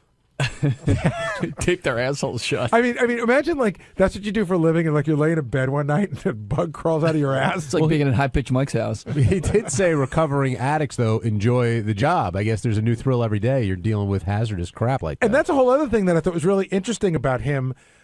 Forget about the cleanup part. The fact that he hires, convicts, ex-convicts, and he says he had a great line that he goes, "I like them when they're right on the line. Like if they sneeze, they could go back to jail. Those are the kind I like." Now, do you think that, does it surprise you, one, how much money he makes doing it, and... He doesn't make enough money. No, I think he's underpaid, but when he said that the hoarding provides a wall of safety for the people who do it, do you believe that? I mean, do you think that's why people do it? I mean, was that why your mom did it? Yeah, my mom wasn't good enough to be on the show by any stretch of the imagination. She was like a hoarder, like on a lower level. But no, she was more collecting stuff that she really thought she was going to get to. She really felt that she was going to utilize the stuff. The people who are behind a wall, that's a whole other area, and I don't know what they're thinking. Now, do you collect stuff? I know you collect stuff, I do. But are you a hoarder? Would you could classify yourself as a hoarder? I'm not a hoarder, but I am a collector. And I do collect stuff, and I'm not talking about I collect animation cells and I collect sports memorabilia. I have piles of shit around my house. I just cleaned up the other day. I had a closet full of electronics equipment that I was sure I was going to use one day that's valuable. And I looked at it the other day and I go, you know what? This is all. I have stuff that doesn't even have HDMI inputs on them anymore. So I have everything in a big pile, and I'm getting rid of them this weekend. Will you get rid of it? Or I will. Although I do have to say, I pulled it out of the closet 2 weeks ago, so it's moved to I'm going to get rid of it, but it's not that easy to just take it and get rid of it. So I do have a little bit of that in me. I have to move it from A to B and then finally to the dump. And what about Mary? Does she keep stuff or she wants to get rid of it right away? Get rid of it all. Yeah, too much shit. Get rid of it. That's the same with me and Deb. I'll want to keep everything and she'll just want to get rid of it. What about you, Will? You hoarding a lot of stuff in that New Jersey house? No, not at all. If I don't use something for a few months, I'm ready to get rid of it. Pretty good about that. Did you see on CBS Sunday Morning this past weekend, they showed a guy that works on the show, and he's like us. He's got a basement full of shit. So what it turns out that in all of this crap that he's got McDonald's toys from the 80s that are still in the package and keeps telling his wife they're valuable. He had, turns out, Billy Bean's Mud Hens jersey. So that's valuable. So now he's convinced his wife because he found one valuable thing in the pile of shit that they can't throw anything away. Who do you think the worst hoarder is around here, just in terms of their office space? Like, who keeps the most stuff laying around? Well, Benji, when Benji did what Will used to do, I never really questioned him on how he did it, but he had lots of envelopes coming out of it. It didn't seem like there was a system at all, and there was just a lot of paper. So I think he's probably a bit of a hoarder. Yeah, I definitely have hoarding tendencies for and it's for two things. Like, it's either anything with potential value. Like I'll have like 4 tubes of toothpaste, and if there's still a little bit left, like, oh wow, I gotta finish this, I gotta finish it. And the other thing is anything potentially sentimental or that leads to a memory. It's very hard, and that can be a shirt, that can be a T-shirt. It's very hard to just throw it. I love when something's absolutely destroyed and I can throw it out and not have any feelings towards it. I have a Bruce Springsteen shirt from the River Tour that I washed once and now wouldn't fit on a 7-year-old, and I won't throw it away. Yeah, because it means something to you. Well, I think I'm going to sell it on eBay, but I went on eBay and it's completely fucking worthless. And at one point, I tried to make one of my kids wear it. They looked at it and they go, I'm not wearing that. Atif, you're on the wrap-up show. Yes, good morning. I have a quick question. I was on hold when Matt was on Stern, but he never got to my call. And I'm really curious, and maybe one of you guys can answer the question, how does hoarding equate to filth? You know, I understand hoarding is saving a lot of things or collecting a lot of items, but why are hoarders so dirty? Like the houses, they don't have water. Like the guy said, they crap in the blankets and piss in bottles. What is that all about? I can tell you this much: with my mother and the guy I was talking about, my friend's father with all the Maxwell House coffee cans, and even Ronnie seemed to say the same thing. They weren't dirty. They collected stuff. They hadn't gotten to that next level. Like my mom was very clean, and if she found something that was like dirt, always won out over hoarding. If she would have found where the boxes were, and there was mouse droppings there, she just would have thrown it all away. My guess is the guy who's talking about that has shit, feces literally all over his house. My guess is that's not a hoarder. That's just because I bet they're not people that are saying, oh my God, you can't take away my feces. Like I might need this for something, or I'll forget something. They're just a casualty almost. I would think of something else. You know who the original hoarders were? Remember that movie Grey Gardens? Those people that were the Jackie Kennedys. They had this house in the Hamptons. It was this beautiful house, and you couldn't. I don't know if you ever saw the movie, but newspapers piled to the ceiling. Al Goldstein was a big hoarder. I went to his apartment once. He opened up a room, and it was all pieces of watches that he was working on repairing, but there was no sense to it at all. And it was a room that had been rendered useless because of all the shit he had put in it. And is that the two New York brothers you were talking about? I was reading about them. They're like the famous hoarders. One was crushed to death by crap in his place, and the other one literally could not get out of the apartment and starved to death. That's crazy. That's a whole other place. Thanks for calling in, Atif. Mike in Illinois, you're on the wrap-up show. How we doing this morning, guys? Good, Mike. What's on your mind? Hey, Gary, I was just wanting to know, there's difference between a hoarder and a pack rat. I mean, I'm a pack rat. My house don't look like what the hoarders do. I keep a clean house and stuff like that, but I'm constantly keeping a hold of stuff because I always think that I'm going to use it, and my mentality is the minute I throw it away, the next day I'm going to need it for something. I think a pack rat, I thought my mother was a pack rat. To me, a pack rat is a hoarder in training. Okay. It's like the minor leagues of hoarding. Yeah. Well, I mean, that's what I'm getting at. I mean, with you, you say you got that electronic stuff. That's more of a pack rat type deal. Well, yeah, except for the fact that I can't get rid of it. I mentally can't get rid of it. Now, with the people around here, we talked about Benji a little bit, but the two names that kept coming up in the back were JD and Scott Salem. Now, maybe that's because they have their own spaces and they can put stuff in. I know JD, and Robin was the third one with her extra office or annex or whatever it's called. We should look in there, by the way, and see what it's become. I had that thing bare bones. I'm curious what it's become. But do you think any of them have hoarding tendencies? But JD's got a lot of stuff in his little room there. JD's not a hoarder. He's messy, which is a difference. He doesn't like to save stuff. He's just too lazy to throw it away. I don't think JD's very attached to any of that junk in his office. Now, how does this translate to people's homes? Like Benji, you've talked about your apartment used to be. I don't know if it still is. It's not. It's much. I've gotten much better. Like New York kind of forces you to get, not to be. It's you're saying you're better since you moved to New York?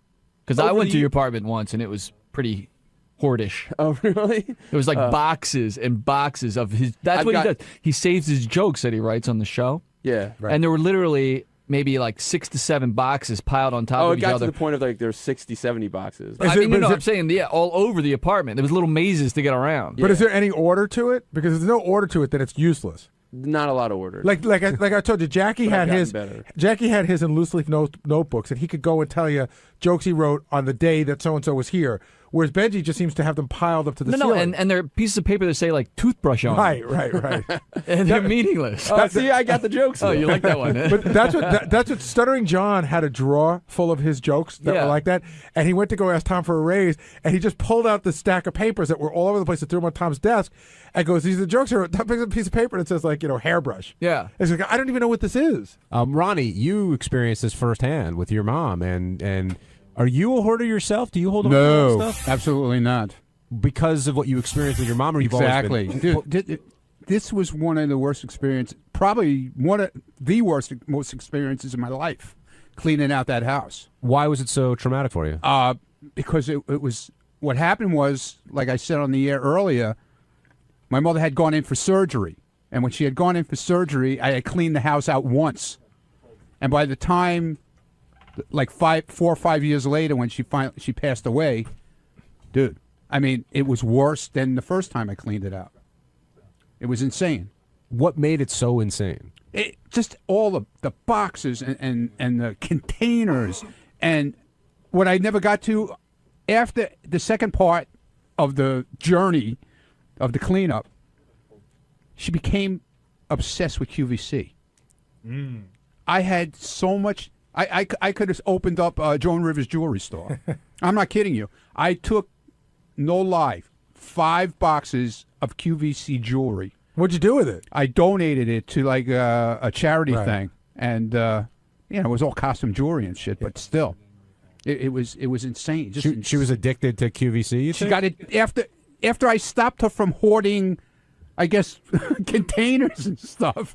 She started with the QVC thing. And every time I saw her, she would have 15 rings on. And then she started with like these Indian bracelets. And then it was the Joan Rivers stuff, the watches, the bracelets, the necklaces. She just went from one thing to another. Yeah, the really sad part when I cleaned out my mother's house was I called all my buddies over and I said, listen, I got to get this done in a weekend. Can you give me a hand? So we ordered this giant dumpster. And I'd even sort of hid it from my friends to some degree how bad it was. So they thought it would be fun when we were taking all the stuff out. Every time we went by with something, my mother was grabbing it from them, like, no, you can't take that. And so they would take out something that was glass, and because we had this empty dumpster, they thought it would be fun to just throw it in the dumpster and hear it break. And every time it broke, my mother's whole body would shake, and she would start to sob uncontrollably.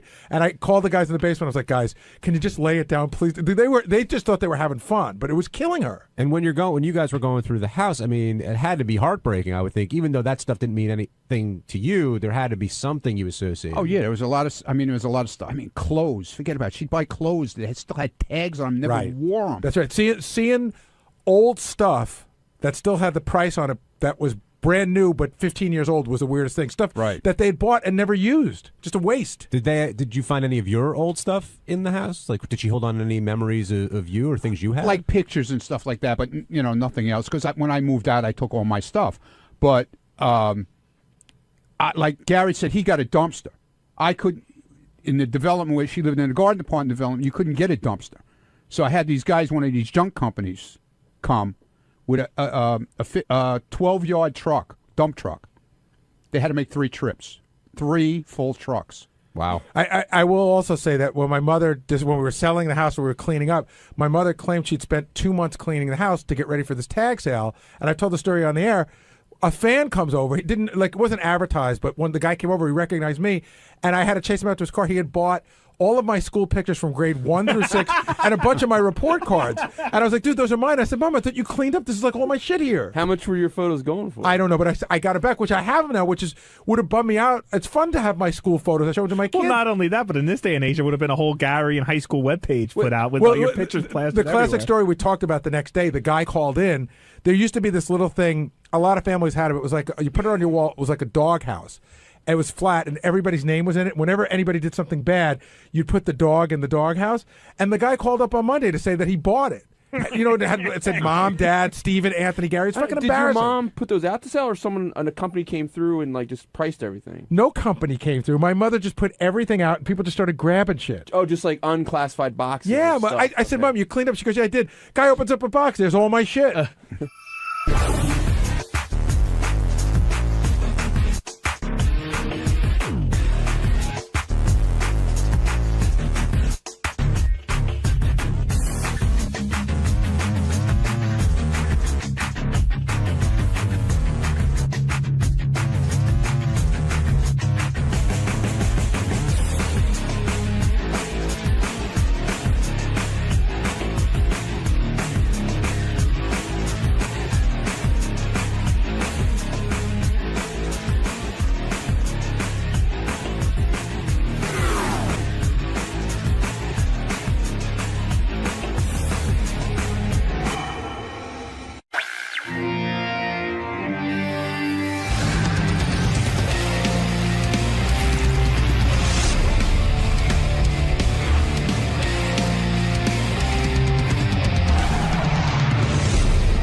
By the way, we got to get to the bottom of our bathroom situation again. So we have in our compound here, we built a little bathroom. Yes. For guys who like Howard TV and stuff, and some of the guys who work in the office, so that they can. What is that, Gary? Gary, it disrupts me when you walk in like that. I'm sorry. I thought you knew. I have the log for the bathroom. Oh, okay. Anyway, so we have a little bathroom. There's a main bathroom out there that all of Sirius uses. And I've been thinking about it. The little bathroom should just be for peeing and washing up, not shitting. If you have to shit, go to the main bathroom. How's that? I think you've said that before. Yeah, I mean, it's, you know what it is? The little bathroom we built is right here in the hall. It's right on top of all the people.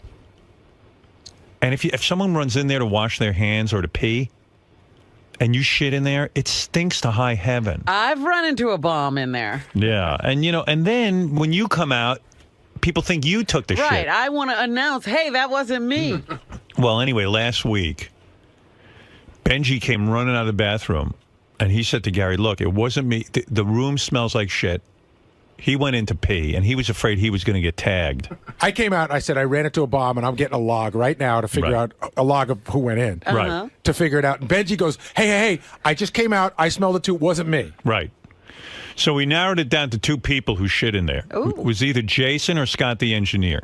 Now, I'll tell you the trajectory or the timeline. The timeline. Okay. All right. What time did Benji come out of the bathroom? I don't know when they come out. I only know when they went. Benji went in at 11:30. Okay. But he couldn't have been in long because I went in at 11:32. All right. So the chances that Benji shit in there are low. Slim. Right. All right. So then Jason went in before Benji. Right. He went in at 11:27. All right. So he was in there for 3 minutes. Right. All right. Now, before him was Scott the engineer. He went in at 11:19. 11:19. And when did Jason go in? 11:27. So that would have given him 8 minutes to shit. Right. I think it was him. My guess is, if I was a betting man, that Scott the engineer took a big dump in there. I will tell you, if he shit at 11:19, it still reeked at 11:33. Yeah, well, it would. It's a tiny little room with no window. Is there a fan in there? I don't think so, no. No, I mean, to shit in there is absurd. You shit in there? Tell the truth. Swear on your son's life you didn't shit in there this past week. I'm not gonna swear on my son's life. It was him. But I'll swear on my life, I didn't shit in there. No, but what who was cares that? about When your was life? It? Friday? Thursday? It was Wednesday. Wednesday No, right after absolutely not. So then it was Jason you're claiming. I'm not claiming anything. It's either you or Jason. It wasn't me. I can guarantee that. It wasn't me. You won't swear on your son's life, though? No, but... Why? If you did it, then there's no problem. I mean, if you didn't do it, there's no problem. So you did shit. I didn't shit. And you were in there for 8 minutes. No, I didn't. I wasn't in there for 8 minutes. It says... Yeah, that's true. When I went in All there. right, okay. Jason, did you shit? I've shit in the bathroom before. Did you shit on there on Wednesday? Zero idea. I have no idea. All right, then it was Jason. Well, Did you shit on there on Wednesday? I'm shitting there all the time. Yeah, but you don't, why do you shit in there? Because it's a bathroom that I use. By the way, so does Benji and so does Scott. And not only Benji, that, but have just... you ever, wait a second. Let's back that up. Have you shit in there? In 6 years or 7 years, it's possible once after the show I have, but no, I do not. I rarely... taking your word for it. Well, why not shit in the big bathroom where there's ventilation? I mean, there's no ventilation in that. Well, little I will room. tell you. I'll tell you several. First of all, there's no way I shit in 2 minutes or 3 minutes. Okay, I know what it takes when I shit, and it's no 2-minute operation. Right. So if that's the time frame, So you're saying it's either you, Benji, or Scott. here's the deal. It could have been Benji. Anybody It in this couldn't have been Benji. Anybody. Benji, because this thing tells you to the second. So really, Benji, I came in a minute and 40 seconds after Benji. Anybody who could sit here and claim that they know when they took a shit on Wednesday, whether here or I would anyplace know else, if is I took a crazy. shit here. I'd know exactly You know when I did. Where did you shit on Wednesday? How many times did you shit on Wednesday? I know how many times I shat here on Wednesday. Okay, but here is part of my life. Oh, here Like, is a huge thing, though. Yeah, man. but here is part of my life. Like, You I'm shit here at at They've work. gotten so comfortable with Right. it, it's not a big deal. I mean, I'm here 10, 12 hours a day. I'm not remembering every shit. No, I can't tell you this. I'm having constipation problems, but if I shit on a show day, it's in the big bathroom. Right. If there's no show, I might go in the other bathroom and shit. Okay, fair enough. I guarantee that Wednesday was a show day. I will not shit on show day in that bathroom. Howard, I know Jason has been seen taking newspapers into the bathroom. So let me tell you what's going I'm not on. denying that I shit in the bathroom. That's so gross. Let me by tell you the what's way. going on with that. Okay, Because well, then I yell spoke at to everybody else at them. I spoke to Like, Tracy. Don't sit in there and read. And Maybe shit. somebody had gas. No, gas doesn't last that long. I spoke to Tracy about the newspaper thing. You know that Jason and Tracy didn't talk to each other for like 2 days last Yeah, week. well, Tracy was very rude and wrong, I thought. Here's what I was She- told. That this is how I hear it, Jason. You can give your side. Yeah. Jason goes into the bathroom with newspapers. Right. Maybe when he shits, he wants to read the paper. Then he leaves them in there. His argument, Tracy goes there, gross, throw them away. And Right, his because who argument wants is to touch it? he's leaving them for other people who want to shit and read the paper. And I mean, no hold one on, can wants to touch your newspaper after you shit and you've had your shit hands on the newspaper. Throw that shit out. Now, the actual story is... It's so gross. I throw the newspapers out. Like people who come to my home, It doesn't they matter. take the paper. Hold it, Jason. People come to my home sometimes and they take the paper. Like I have a paper delivered to the house. They take the paper and I see them disappear with it. Right. And then they come back and they put it back on my kitchen counter. And I'm like, that guy, I know he just took a shit. And now that paper's back. I don't want to touch his shit paper. I mean, you can't take a shit without reading the newspaper. First of all, a good argument can be made. You better be in touch with yourself when you're shitting. Sitting there all day with your hemorrhoids is not a good idea. You're going to develop hemorrhoids if you don't have them. Just shit and get off the pot. When I take a dump, I don't go until I absolutely have to go. I'm in and out of there in under a minute. I shit, and I stand up and wipe off, hose down. I take my baby wipes, I get in there, and I dig out every remnant. Every remnant. Clean as a whistle, and I get out of there. All in a minute. So your underwear is always clean? Oh, yes. Always? Absolutely. As long as I have baby wipes. Why, your underwear isn't clean? It's clean like 99% of the time, but sometimes shit happens. Shit happens. I'm not allowed to put wipes in the toilet. in my Why? house. What do you mean you're not allowed? Well, What kind of man are you? the plumber told us that it's bad. So then get a plastic bag and put like a baby diaper. Yeah, I do. I use them sometimes when I need to. But I used to put them in you throw your duty into the you don't put it in the toilet? Well, I don't use them that much. He told us this like 2 months ago. So what do you do with the baby wipes? Now I put them in the garbage. Oh. But there's a plastic bag in there. And then do you tie up the plastic bag or you just leave No, it? I put a magazine on top of it. I'm not putting. So there's shit. I'm not putting gobs of shit in there. Oh my God, that's so gross. Just flush it down. So what? So you'll Well, because it could cause a big problem. Like the Whatever. kind of problem where they got to dig up pipes and it's worth it. There's shit in your garbage pail in your house. But Jason's saying that. So Jason, you're saying that you were not reading The whole reason I got mad at Tracy was because I wasn't leaving the newspapers in the bathroom, and I was talking to Tim's beautiful assistant Sarah in the hallway. Yeah. When Tracy came out screaming at me, every time you take a shit, you leave a newspaper in there, blah blah blah. Well, so do I you? got no, and I So told her who's that, doing and it? I also told her that I didn't appreciate being screamed at about my shitting habits in the middle of the hallway while I'm talking to somebody. Well, you got a but point. we're fine about that now. But the whole point was, no, I wasn't leaving stuff in there, and now I've come to the point where every time I see a newspaper in there, I report it to Tracy immediately. So you won't get accused. Yeah, I the second I see one in there, I go to the USA Today in there. There's the Daily News in there. I'm like, Why I not don't shit in the main bathroom though? Because I mean, all of your coworkers are going to walk by. Well, first of all, I try and do most of my shitting in the afternoon here. It's quiet, it's empty, everyone's gone for the Right. most part. Okay. And the one door in the hall, it's gross. You're sitting in between people. You're hearing God knows what going in all the stalls next to you. Yeah. You see the things on the floor. Now that said, Scott and Benji, if they claim that they know exactly when and where they shit on Wednesday, I'm sorry. I just don't think that's honest. I will say for Scott, I have no idea where believe I me, shit. listen. I know when I take a shit at work. That's a major thing. But you're here 4 or 5 hours a day. I do you're know. Here. I'm telling you, I know. You did not shit Wednesday here. Absolutely. And I didn't Benji, shit you Wednesday at know all. Positively did not shit So Wednesday. it was a Jason turn. So hold on, what I'm Howard. saying is that everyone's got to smell your shit for a half hour at least. And I have to smell everyone else's shit here. I'm not the only one that shits at work. I got to defend Jason a little bit because I'm looking at the times here. So Jason went in at 11:27 and 23 seconds. Okay. Yeah. Benji went in at 11:30 and 38 seconds. So Jason would have had a shit in 3 minutes and 10 seconds. What, you think that's impossible? It is for me. What, to shit in 3 minutes? Howard, I couldn't shit. First of all, you just made a whole thing about how I bring the newspaper in, which is true. Right. Which means way more than 3 minutes. I'm in the bathroom. When I go to the bathroom, it takes me a minute to put the paper down. Who went in before me? Before you. I don't remember. Scott DePace. I don't remember. No, it was really bad ones. one of the guys on our TV show was in, but he was in 2 minutes before Scott. Scott is the biggest lapse of time. Right. There was a guy from TV. He went in 11:08:01, and then Scott went in at 11:10:28. 18 minutes swing there, bro. I mean, you guys lay a bomb in there. It lasts for a half hour. It was bad because I smelled it when I came out. Benji, you smelled it, right? Do you guys courtesy flush? Does everyone know how Oh, to do yeah. that? Oh, my God. I hit the button before the crap's all the way out of my ass. Right. Because I'm scared of the I'm not just scared of the I'm not just scared of the smell. I'm scared of those toilets don't have a lot of water in them. Right. And yeah, listen, you don't want to I clog. shit big. Yeah. I don't want to clog. I don't want to shit on top of shit where the shit just sits in the bowl and then no. Your conversation, man.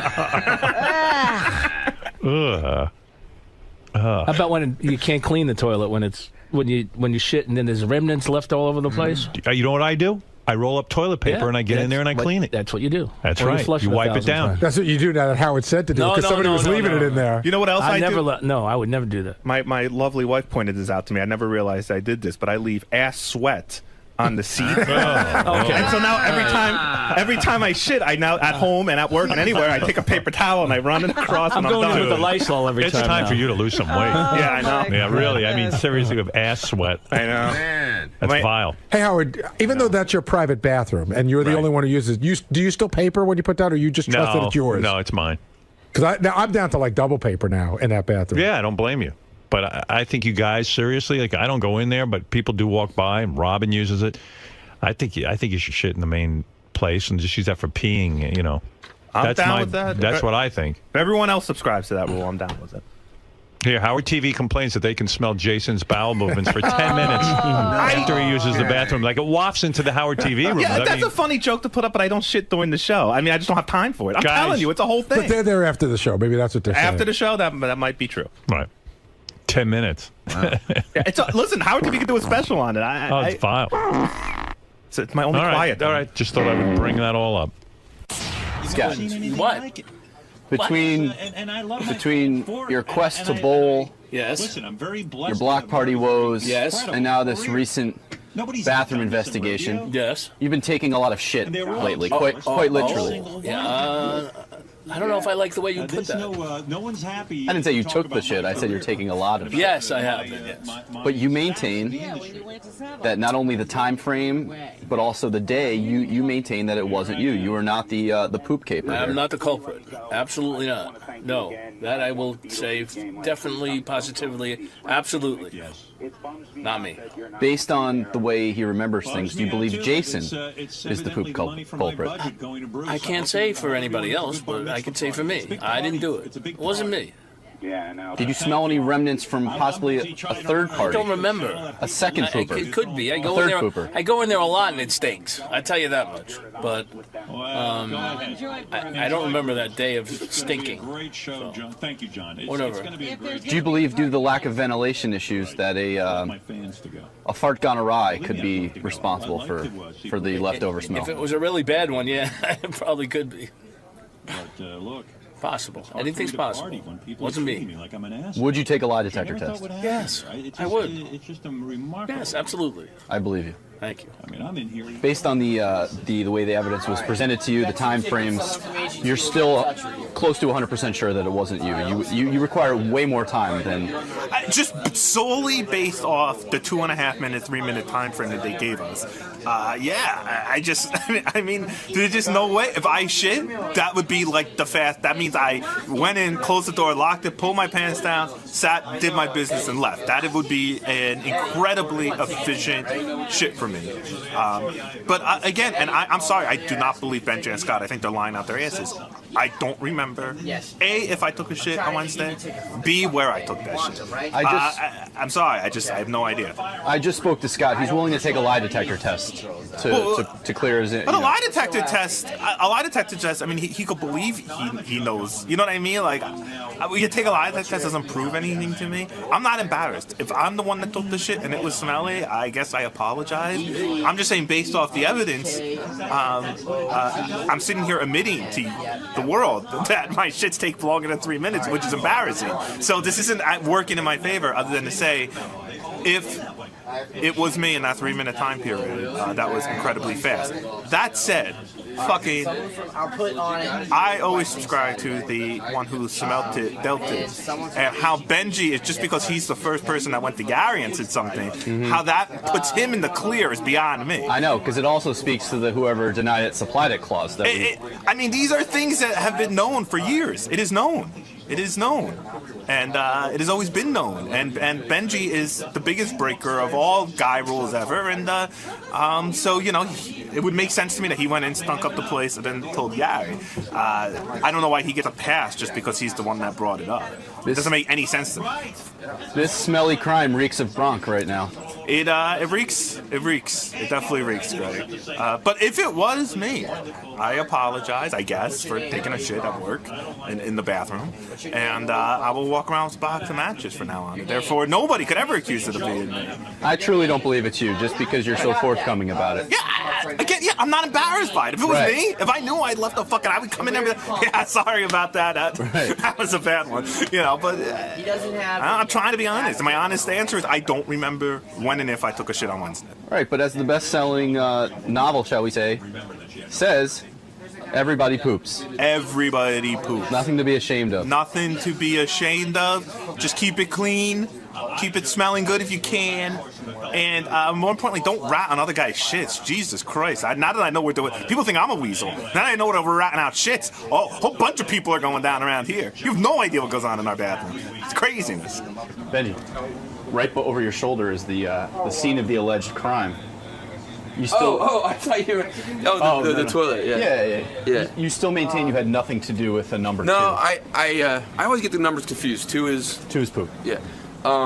No, it's not... First of all, yeah, it is a courtesy not to do 2 back there, but also, I wouldn't be comfortable doing 2 back there, because, like, I always feel like, someone else is waiting to go in, and so there's only been a few times over the years I've defecated here, and that's been over there just because to me it's more relaxing.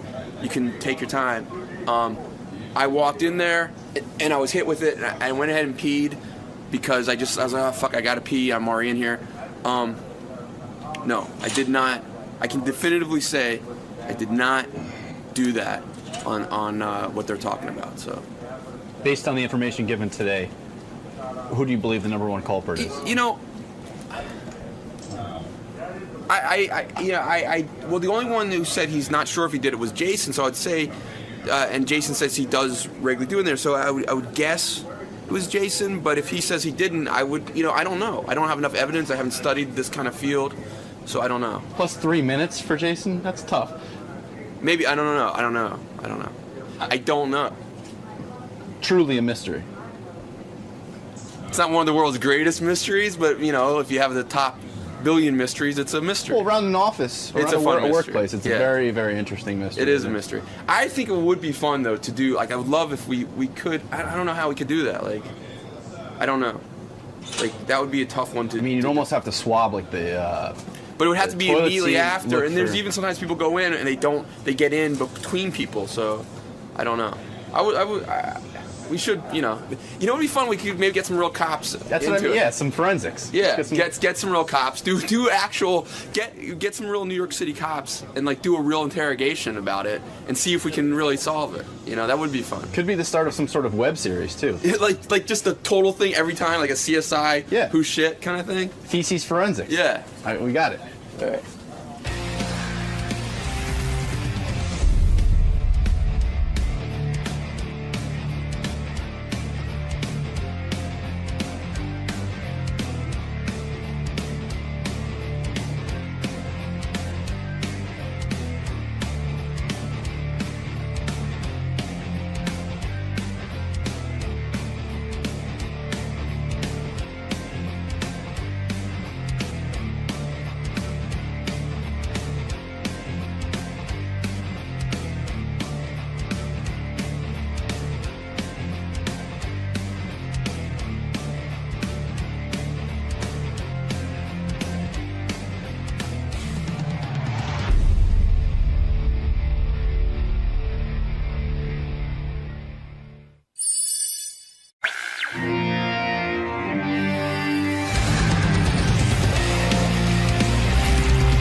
Hey, man. What's up? Welcome back, sir.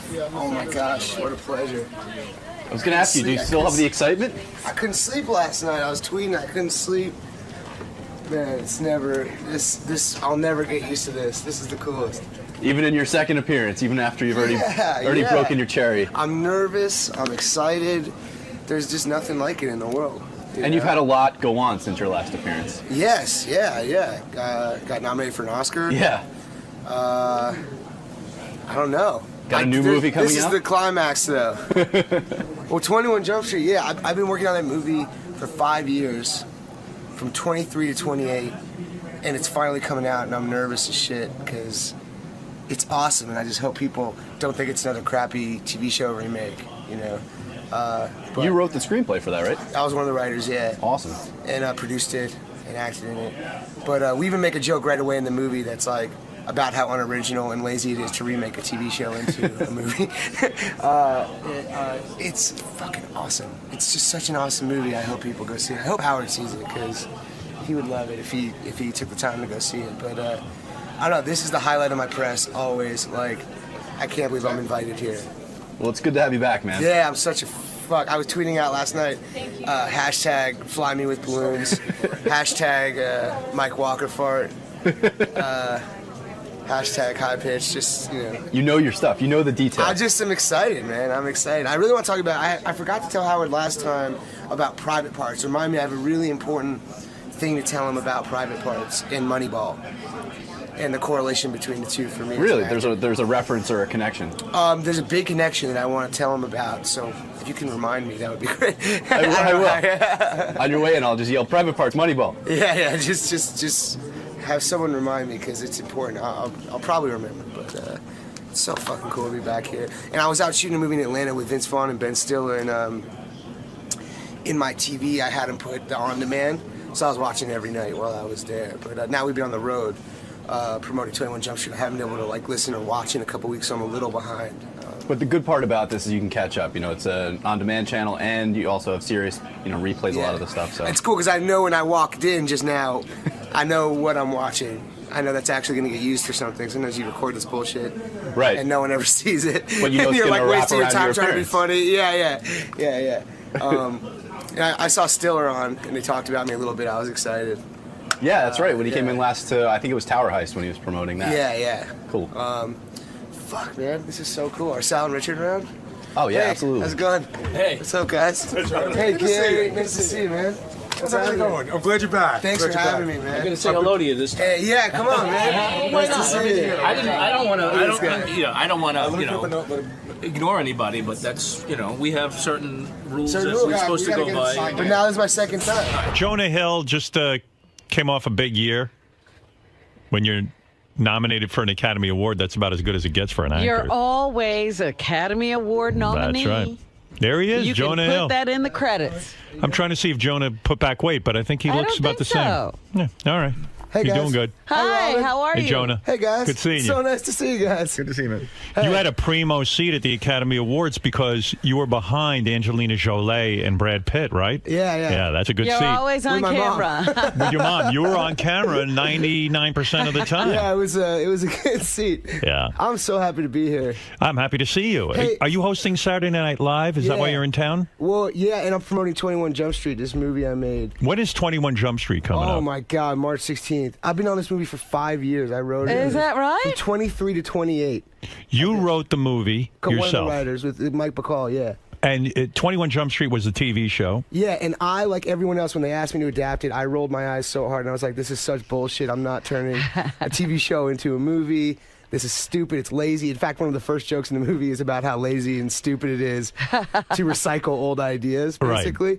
Right. And well, why did you agree to do it if you weren't excited by it? Was it the money so great? No, because let me tell you, I was like, fuck that, I'm not doing this. And they kept trying to get me to do it, and I said, what is the idea of 21 Jump Street? It's about it's like a Back to the Future element of reliving your past, like your high school reliving years. the most important part of your youth, and thinking you have all the answers and realizing you have none of the fucking answers, and reverting back to the insecurities you had when you were 17 as a 25-year-old. In other words, the original TV show with Johnny Depp was like a melodrama about just busting drug shit in high school. It was Johnny Depp. I remember it was Holly Robinson, Peter DeLuise, Yeah. and Holly Robinson Pete. Right. And they looked young enough that they could go back into high school and bust pretend to everyone. be students. Right. But in our version, I wanted to make Bad Boys meets a John Hughes movie, where it's like a big action movie and a big comedy, and we like get fucked up with the students and start fucking the students, and everything you're not supposed to do, you start doing again.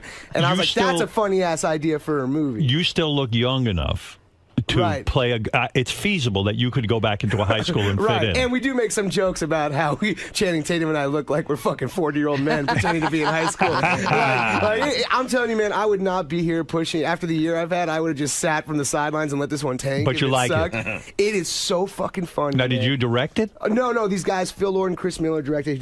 They came from animation. And I'm telling you, but is it weird when you write the thing and then these two, and you're starring in it, and then these two guys come in and direct it? It's torture. Right.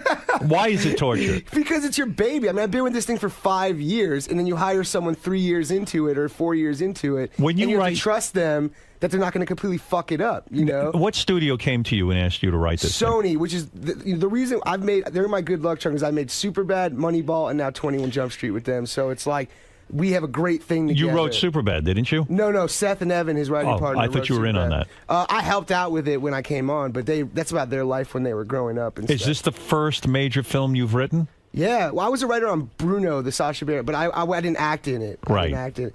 But so these guys did a great job, and they actually kicked ass, and it was like a collaboration. On the comedy stuff, it's a lot more of a collaboration than on on Moneyball. I didn't tell the director, what to do, and I didn't tell him ideas and stuff. I would have ideas for my character, but I wouldn't say, hey, maybe Brad's guy should do this. On my movie, I'm telling the other guy on Jump Street, I'm like, hey, he should walk in here because I'm one of the writers and producers and stuff. So as you go along, I imagine on Private Parts, you're not the director. Betty Thomas is the director, right? But she gave me some input. You go, hey, this is, you know what? This scene would be way fucking funnier if I did this or whatever. That's true. And they go, okay, cool, let's do that. Right? Yeah, you have more. There's more leeway when you're. Yeah, I'm a producer and writer, and people actually listen to what I have to say as opposed to so life. Who are you? Are you Peter DeLuise in this? No. Are you Johnny Depp? No. Easy joke. That's low hanging fruit. No, I mean, who are you? You didn't approach it that way. Is there a hot chick in the movie? Oh, there's lots of hot girls in the movie. But who is a part of the drug team? Well, it's me and Channing Tatum, this guy who's a big action star, and he just had this huge movie. But who's the Holly Robinson Pete of they didn't do that. We didn't do. A lot of the characters might or may not come back from the original. I see. But fuck the show. Don't worry about the show, man. It's like a hilarious big action. It's like a John Hughes movie and Bad Boys fucked. And I love that.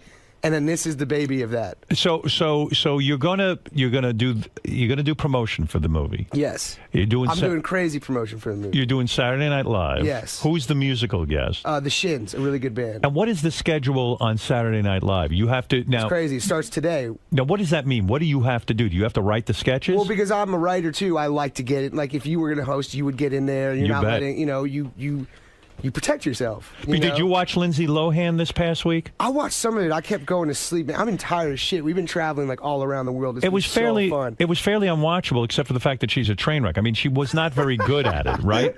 Are you nervous hosting Saturday Night Live? Do you get nervous doing live man, television?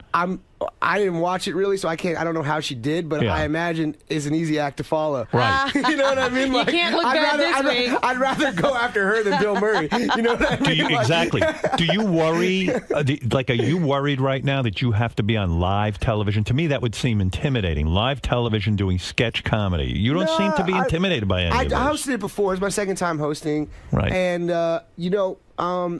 yeah, I'm nervous, but I'm going to get in there and do the work this week. Like, I'm not going to sit back and cross my fingers and hope the show is good. I'm going to stay up all night writing on Tuesday and Wednesday and, hope I can create some good stuff. You for won't be myself, at the too. club. You won't go to clubs all week? No, I'm not going to be at the club, Robin. You're not going to be at the club. Hey, I got to tell you something real quick that I forgot to mention last time. It's very important. I saw Okay. Betty Thomas on Oscar weekend, and I talked to her about this, but I failed to mention it to you, and you hadn't seen Moneyball, but you just said all those nice things about it, so I want to tell you.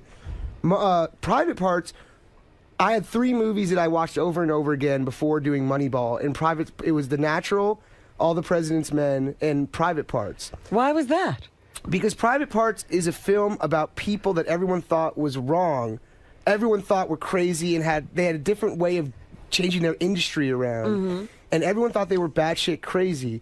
And then they did it, and it started working, and they all looked like idiots for doubting them. And Moneyball was the same Moneyball idea. was the same exact story to me. It was you about a different industry. Your character understood that how there was to a pick different way of doing things Right. that people were just fucking ignoring. No, that's a good point. That makes sense. And when I would watch like the when you're doing the WNBC and you're doing the porno password thing, that was like a big scene for me, getting in the character and stuff, because I was like, you're just doing it in a room, right? And people think it's insane or it's totally foreign to them, so they're scared of it. Right. But then look what happened to your guys' industry as a result. later Right. on, you It know? all changed. Well, And I that's forgot to true. tell you that. The movies are similar in that aspect. I think it's about, you could replace baseball with radio, and it's a similar story. That's true, you know? because Brad Pitt's character and your character were thinking outside the box. You came Right. up with something original, and it worked. And when it worked, people the thought whole you were industry. crazy. That's right. And then the Yes. industry changed. Exactly. Yeah, Moneyball was a terrific movie. And Thank you for saying what you said. by the way. I'm not blowing smoke up your ass.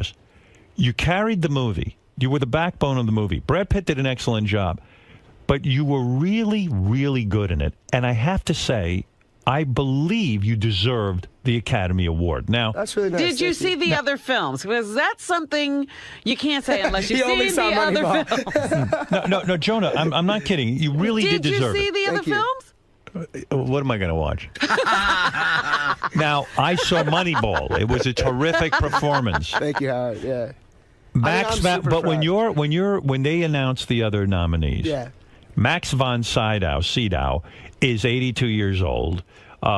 Christopher Plummer, who, as Gary pointed out, played a gay character, which Hollywood loves. Gay and cancer. Gay and cancer. Jesus Christ. And he's All I 80-something did years was old. go on a computer. Right. But he's 80-something years old. Did you have any hope of winning this thing?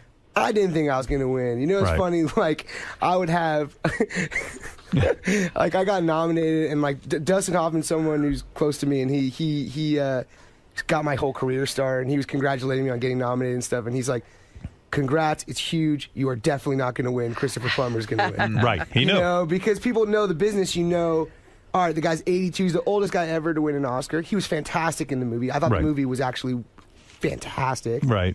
And I'm a young guy starting out. You know, it's my first nomination. I'm 28 years old. So when you go there, you're happy to be there, but you're under no. Did you write a speech? Well, I wrote a speech for the. What happens is, it was funny because you start the award season thing is crazy. Since I saw you 6 or 7 months ago, right. Since that day, or even before then, every day has been dedicated to getting nominated or trying to get the award. type You're things, right. or like going to lunches and things like that. And it's a really like another full-time job, right? Right. So what happens is you get the first award nomination, which is the SAG Awards, which is actually a really big one because it's all your peers. Right. Then the next day is the Golden Globes, and you get that nomination. So then you're like, oh shit, like I kind of have a shot. I don't know. I don't want to talk about it. No one could say the O word. No one was like in my Right. friends or anything. No one was allowed to even mention You don't it. even allow yourself to fantasize No, that you might not win. at all. You're like, right. fuck this, do your work. Right. Go to work, go home, and don't think about it. Right. Then the BAFTAs, which is even fancier than the Oscars, it's a British Academy Award. I get nominated for one of those. Right. And that's like a couple weeks before the Oscars are announced, and you're like, whoa. And then it really starts to become Did you win any of them? No. No, you didn't win one. So the Right. point was, then you get nominated for an Oscar, and everyone flips out, and you become famous all around the world, and it's a really crazy... I thought I was famous before. It turns out I was way less famous than I thought I was. Right. And then, so what happens is for the Golden Globes, I go, it's the first one out of the 5 award shows where you go, maybe I'll win. Right. You know, like Right. maybe I'm going to fucking take this thing. Right. And so you write a speech, and I've had the same fucking speech in my pocket for every one of the award shows, and every time I get my shit kicked out of me by this guy. What is your And speech? The speech is so crumpled up and crusty and like. Do you remember your speech? Let me hear your Academy. I mean, it was a lot of people. Always a lot of people that were important to me. Who did you thank? Who would you have thanked? Honestly, like Beside the me. people from the studio, besides you guys, Yeah. and obviously Eric the actor. Right. I mean, who would you have one thanked? other actor? There's been a few actors like Pacino. You would have Dustin, thanked Brad Eric the Pitt, actor. but you're a comedy guy. Would you have said something no, funny? it wasn't funny. It wasn't funny. It wasn't I mean, funny. Like, it was sincere, you know. It Right. was You like thank your parents, my folks, and my brother and my sister and my friends. Honestly, like my friends, I have like 20 friends that are like family. I have like the best group of friends. You that, have like, great friends, yeah, guys and girls. guys and girls, and Right. like people I went to high school and college with, and like And you still hang out. only hang out. I mean, I have a few friends like even like Brad or. Are you friends with Brad Pitt at yeah, this point? I would consider myself friends with him. For How sure. far does the friendship? Now you're in another him movie and with Angie him. came to my birthday party. No with shit. all, When was your birthday party? When I turned 28, December 20th. So And Brad Pitt and so like, it's Angelina- all my buddies from high school. We're at a bar, And Angie's Brad there? and Angie come, and they like hang out all night and have fun and dance and talk to people. No and, kidding. Yeah, they're amazing people. They're honestly like. You guys smoke weed at the party? No. I don't By the smoke way- weed, contrary to popular belief. Right. I was like 21 when I made all those movies, and I stopped. Maybe you could answer this Seth question. and Evan can fucking smoke weed all day. Right, the greatest movie you've ever read. I work 20 hours a day, 7 days a week. If I take a hit of weed, I'm out for 2.5 months. Me too. You I'm the know, same like, way. I'm in the ICU for like 2.5 months. Me too. It fucks my head up. Yeah. When Angelina I like to drink beer. When Angelina Jolie got up on the stage at the Academy Awards and she struck a pose, she put her leg out of her dress. Right.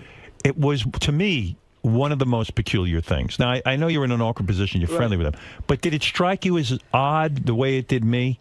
No. I didn't even notice it. I Really? honestly, I mean, What was she doing? I don't know. I don't get why people are making it, but she looks fucking gorgeous. No, she's gorgeous, but it was very odd. She shoved she her made leg. sure she got her wait a leg second. out of that dress. You know it was odd. Don't act like it wasn't strange. I don't even know what you're talking about. Did she do that at the party? I was doing that from my seat. No, seriously. You know, like you're a comedian. You watch that and you go, "What the?" If you were writing a movie for Angelina Jolie right now, you'd stick her leg out of the dress. I mean, Yeah. man, I don't know, man. I honestly didn't notice it. I get why it's funny. Right. I get why people would impersonate it or something. But Right. like I know her. She's awesome. Like I don't think she meant. Maybe it's how the dress was or something. I really don't get why people make a big. please. I think people are. Get a table there. No, it was very peculiar. I was like, wow, what is she, when it was happening, I was like, what is she doing? This doesn't make any sense. I mean, you couldn't even think about what she was presenting for looking at Okay, that Robin, pose. but like, I mean, here's to say, like, it's like my friend's wife. Right. Or girlfriend or whatever. Understood. Like, you know, like So you're rooting for her. You don't want people laughing at her. I know what it's like to go up there and feel whatever feelings go through your brain or heart or whatever, Right. and like I could maybe do something stupid or whatever, and I'm not even saying that's stupid. I'm just saying that like you're a performer, man. You know the anxiety that goes through you with it. And I'm not saying she had. I mean, you're smart to defend them. Aren't you in another movie with Brad Pitt? Like He's producing a drama that I'm doing, and he's not in it. Oh, he's not in it. Yeah, I'm just acting in with James Franco. I mean, this that guy- movie is going to be What is that? the coolest fucking movie. What is that movie? It's awesome because I got nominated for this award, and now I get offered all these cool dramas and stuff. Right. You get after you're nominated for the Academy Award. You get the start, good scripts. You get get the good great shit. scripts. Yeah, like You remember ne- you said how often does Moneyball come around? Right. I don't think it will because I think the movie's great. Yeah. But like now I get the good shit. Well, what is It's this awesome. good one you're going to do with James Franco? It's amazing. It's called True Story. It's based on a true story. I play this New York Times writer, okay? Right. Who, all of a sudden, this guy in Mexico gets accused of killing his family, right? And he's been impersonating me, and I'm a New York Times writer. Oh. And the next day, I get fired from the New York Times for embellishing on a story. And everything looks fucked. And James Franco plays this guy who's accused of killing his family. He's been impersonating me. Yeah. And he goes, I'm only going to talk to that writer.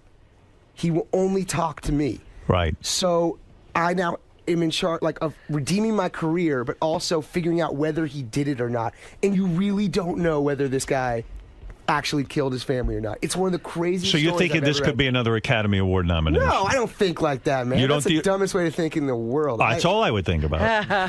Where's my You're next driving yourself Academy crazy. Award role? No, That's because right. then you're just, you know what? Then you're going to start. But you're choosing, like lying Stiller, now. You're not being honest. No, Stiller, because Stiller put it out the best. It's like then you do Simple Jack, like in fucking, in a Tropic Thunder, and you think, oh my God, this is it. Or what's that Cuba Gooding Jr. No, movie when where you- he's the guy who works for the football team?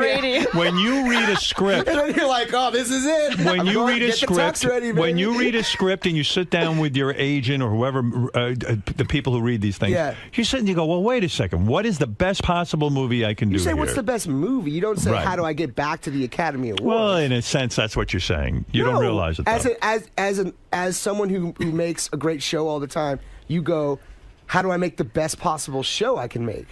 Why- If there's 5 shows you can make, 5 versions of a show, right? What's the best show you can make? You don't go, how do I win a fucking radio award or whatever? People get. So how are the women now changing now that you're an Academy Award nominee? So you broke up with your girlfriend, right? We're no longer together. You're no longer together. It's very sad. Yeah, I mean, she's you a lovely girl. Is it sad? I would think it might be kind of happy too. I look, man. Here's the way I feel about relationships. Go ahead. And I made a mistake with my last relationship on your show and every show. Is Right. Unless you're married, unless you're getting married, Okay. don't fucking talk about your relationship. Is that because right? then, if God forbid something happens, you look like a schmuck for being like Tom Cruise jumping on the couch, like I'm so in love. Well, and then God forbid things happen, things change, and You don't know. look like a schmuck. I'll tell you why.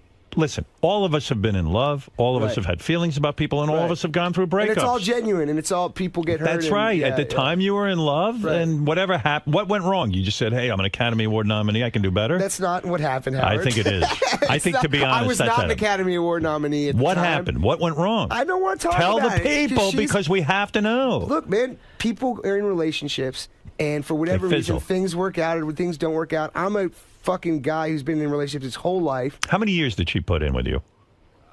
2 years. 2 years. Yeah. 2 years. Yeah, I don't want to talk about it. She's not in the business. She's a civilian, man. It's not like, like You she's care not, about her. I care about everyone who's ever been in my life. Now, when I was amazed, I read this in the tabloids. You can confirm it. You've been hanging out at Dustin Hoffman's house your entire life. He's the guy who got you I'm into not talking about Hold it a this. second, man. Hold it a second. I'm You not don't know what talking I'm going to about- say. What the fuck? You'll What fucking am I- talk about what I tell you to talk about. Listen. Yes, sir. I apologize. Okay, listen. Just think of me as Brad Pitt and Robin's Angelina Jolie. Yeah, yes, sir. What can I do for you? No, here's what I'm saying. You hung out at Dustin Hoffman's house your whole life. In fact, he's been a mentor in a sense to you. Got me into the business, yeah. That's right. You've been friends with his family for many, many years. Yes. How many years have you been friends with his family? I don't even know. Right. But he's been amazing to you. You're dating his daughter. I read it. Jonah, I read it. I read it. Man, What? You, I'm not going to talk about relationships because you're you know dating what? Dustin's daughter. What did I How's just that say ha- about talking about Are you relationships? single? Are you available? I don't know, man. Robin wants to know. Robin, you want to go on a date? Yes, come on. Are you single? But here's what Are I you was going to free? advise. Here's what I was going to advise you. Fly me with balloons. Jonah, here's what I was. actor. Jonah, here's what I was going to advise you. I'm dating high pitch. Isn't that the most dangerous thing to do? To date Dustin Hoffman's daughter? I'm If not you going to break, talk about listen it, to man. me. I love Listen you, to me. man. Then I'm going to lecture you. I worship you. If you break up with her, you fuck up your relationship with Dusty. Dusty. I It's worship like you. it's like dating a guy in the mafia's daughter. You don't do it. I worship you. But you worship Dustin. I worship Dustin. I do, yeah. So then I why are worship you the whole dating his family. daughter? Isn't there enough fish to fry? It's not like that, man. It's not like that. Dude, you're not thinking this through. So 21 Jump Street is a No, film. that hold on a honestly, second. I put a lot of my life into this film. Are you in love with this Dustin Hoffman's Dude, daughter? I'm not going to talk about it. Are you in love? I have so much Are you respect for you. presently in love? Not with I Dustin have Hoffman's so- daughter. I Are you have in love so with much anyone? respect for you. Are you in love with I'm anyone? in love with the craft of acting. I'm in love with balloons that fly little people that are also actors through the sky. I'm in love with Mike Date Paris Walker's Hilton. You can fuck her and leave. fluctuation. And nobody will care. No one will care if you fuck Paris Hilton and leave her. What else you got on that list? I'm serious. What are you becoming so A-list? You can't talk about who you date? No, That's such an buddy, I A-list love you. move. No, it's not an A-list move. But you know what? Like, relationships are the thing where if they get, you don't want to fucking talk about something. Can I tell you something? It's the one thing I have in my life that people don't. Bullshit. Don't. I'm going to tell you Why something. did you bring your mother to the Academy Awards if you're seeing Because someone? I came out of her vagina, No. and she raised me and put up with the dumbest teenager on the planet. Why not bring Dustin Hoffman's daughter? I love my mom, man. I wanted to bring Bring her. them both. Oh, that's Dustin Hoffman's daughter? You're dating her? Wow. She's hot. I'm gonna get so much shit. No, you're not. You know what? I'm going to tell you my feeling about people. When I didn't know Beth was going to end up being my wife. When I started dating her, you know what I did? I went out with her for a few weeks, and then I would announce to anyone who wanted to know I was in love. You know why? I'll tell you why. I was proud to be with her. I had nothing to fucking hide. No, you know and what? the chances were we could have broken up. Most people do. Right. So what? So then you say, hey, asshole, you broke up. Yeah, I was in love and now I'm not. That's it. It's not, you don't have to be so calculated. And you know what? Come out of the closet and enjoy your love affair. Go out to dinner with this girl. Have a good time Are they with her. hiding? Is that what they're doing? He's in hiding. Sneaking around? You sound like Jennifer Aniston now. I sound like Jennifer Aniston. I can't talk about. No, I'm not like that, come man. I'll tell you on. any story from my life. I told you so. I told you how I lost my virginity. I told you. Tell me I how you never held back banged a thing Dustin from you. Hoffman's daughter. No. That's what I want to know. She's fucking incredible. She's a great great girl. greatest You've known person her your whole life. Greatest person I know. And now love.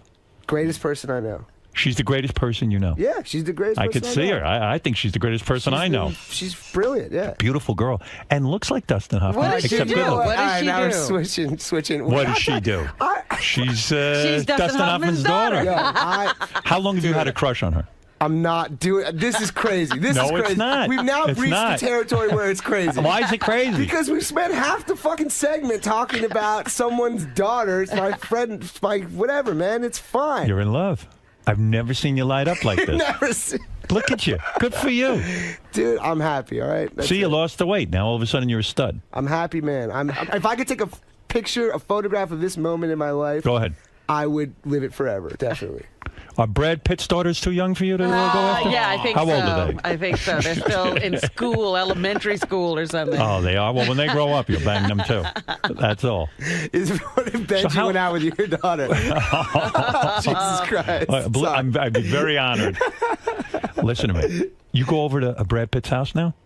I stayed there in New Orleans when I shot 21 Jump Street. I lived there for 4 months. But they weren't there. No, they weren't there, no. Oh, what the hell good is that? You don't get to hang out with the whole...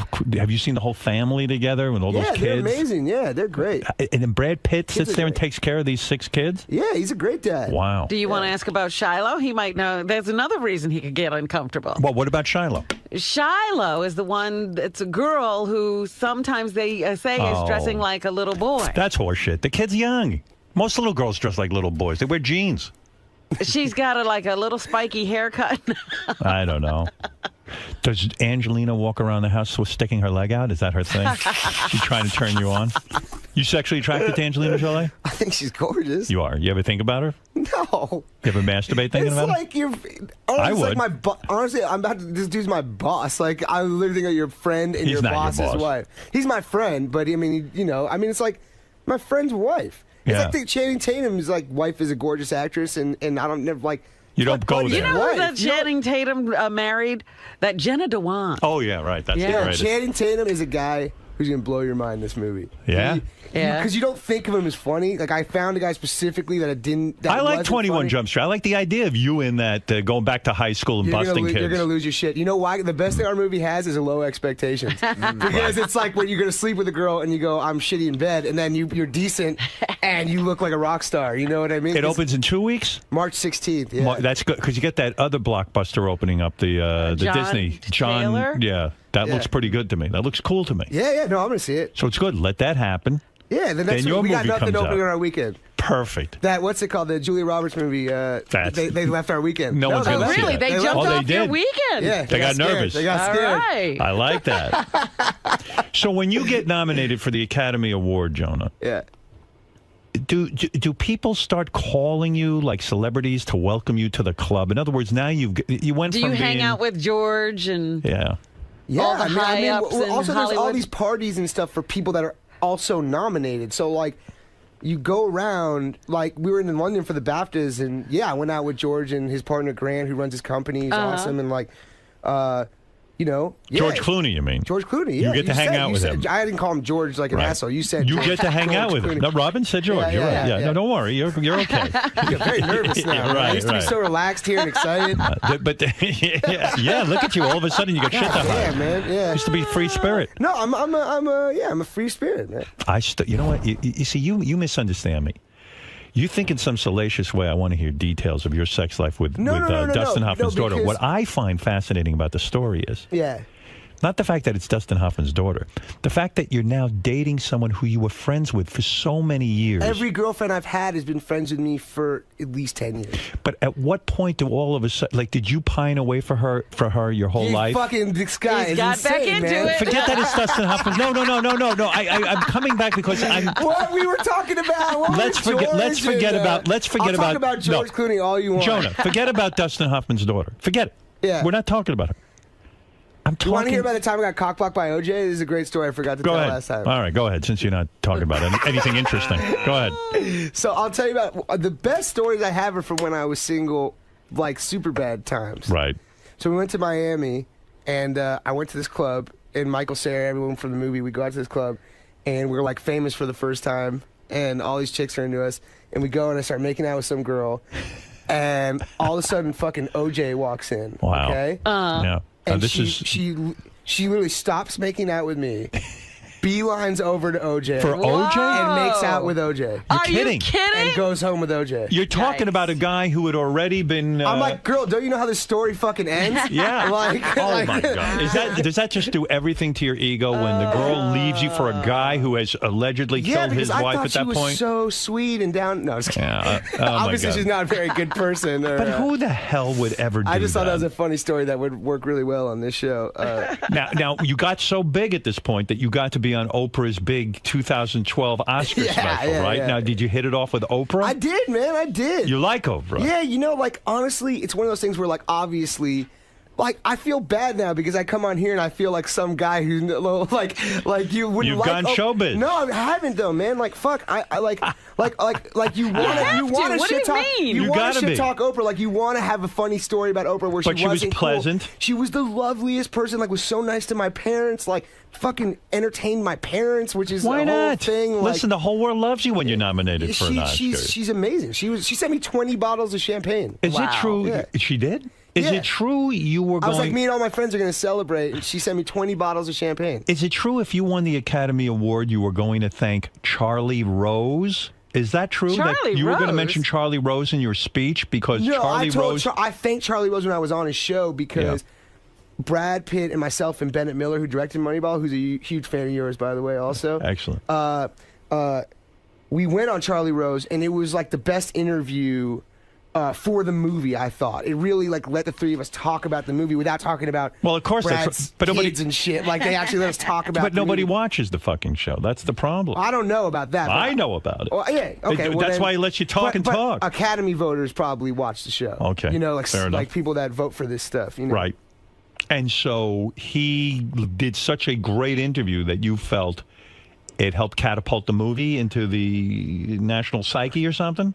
No, I think look, man, this is a different beast. It's not like you or I get to vote on this kind of stuff. Right. It's people within the Academy, people who have made lots and lots of movies and stuff like that. Right. So to get Charlie Rose is a really respected guy. Right. You know, and so to get him to say he loves the movie and to let us speak and his questions are so eloquent and they're smart and you know Charlie. I think about you like you know what, like a bunch of my friends were like not my friends who a bunch of actor friends who were scared to come on this show. They're ridiculous. And they go, I'm going on Stern tomorrow. I fucking can't wait. It's gonna be the best day of my life. And they go, dude, why are you going on Stern? He's gonna grill you or whatever. And I go, so what? But I go, you know what? Fuck that. I'm the biggest Stern fan in the world. I would kill to be on this show, and I think you're the best celebrity interviewer ever. Thank you. Ever of all time, and not blowing smoke like you said. Like, why are they scared of me? What are they dating Dustin Hoffman's daughter? Jesus Christ! What are they doing? See, the point is like I'll never fucking be scared no matter what happened in my life because I fucking love the show and I love you and I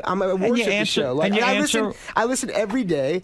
I So love you got to that. pay it forward. If you're going to There you get the go. enjoyment I from when like other that. celebrities come on, you got to take the shit like they do when they come Well, on. did you talk to Brad about the show? Yeah, I was like, I love Stern, man. Brad yeah. used to listen to the show. I don't know if he still does. I don't know if he still everyone listens. has respect for you, man. Like, yeah, well, everyone. I don't know. Brad didn't give me much I respect. saw Clooney on the show one time. Clooney's been on the show. That's He's right. been on more than once. But what happened with you and Brad lately? Wasn't there? Now, my wife says I have the story wrong, that Brad What? Pitt was very gracious. Oh, I really? ran into Brad Pitt at Brad Gray's wedding. There's no And, way he wasn't gracious towards you. He was. My wife says he was very nice. He said hello and this and that. I He's a wanted gentleman. more. I wanted him to really suck up to me in front of Beth. I see. And he didn't do it. Because It's you like that left famous us Wrinkle story. feeling. Well, what was You the know, famous story? The famous Wrinkle story is the greatest. This is my Oh, favorite yeah, Hollywood yeah, story that- ever with Sinatra, Yeah, where that's he's like, great. "Yo, I'm with a girl. Come over and say hi, Right. And make me look good in front of the girl." And then Frank goes, "Hey, Don, I just want to say," he goes, "Hey, what the fuck are you doing here? I'm trying to eat dinner. Get out of here." That's a great story. It's the best story ever. Now, you're keeping the weight off. I'm trying, man, but I drink beer a lot. Did you gain back some weight? I can't tell. I'm not maybe a little bit, but I mean, What did you weigh at your heaviest? I don't know. I didn't weigh myself then. I don't weigh myself now. I try and eat healthy, but honestly, I've been on like a month-long 21 Jump Street frat party drinking tour with Channing Tatum. Like Is we've been beer, drinking. beer is killing Beer's you. my Achilles heel, man, because I like to drink, but people say you're supposed to drink vodka, whatever it is. I'm never gonna fucking give up beer. I don't give a shit. I love beer. Like that is my weed. How many or beers? whatever. But what are you talking about? How many beers are you drinking a day?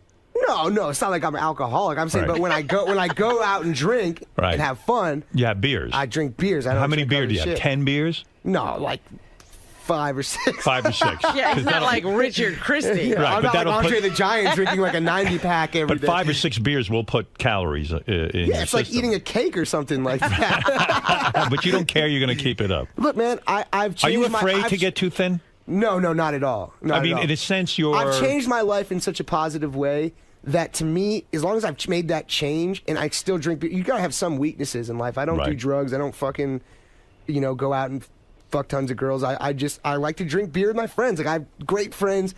I like to fucking have a beer with my friends. There's nothing better than me in the world. Now, did you give away all of your fat clothes, or are you holding on to them? A lot of guys who lose weight. Seth made a funny joke. Look at the difference. Yeah. There you are. Yeah. Oh, I was see. really thin. Wow, there. I you was were really thin yeah. there.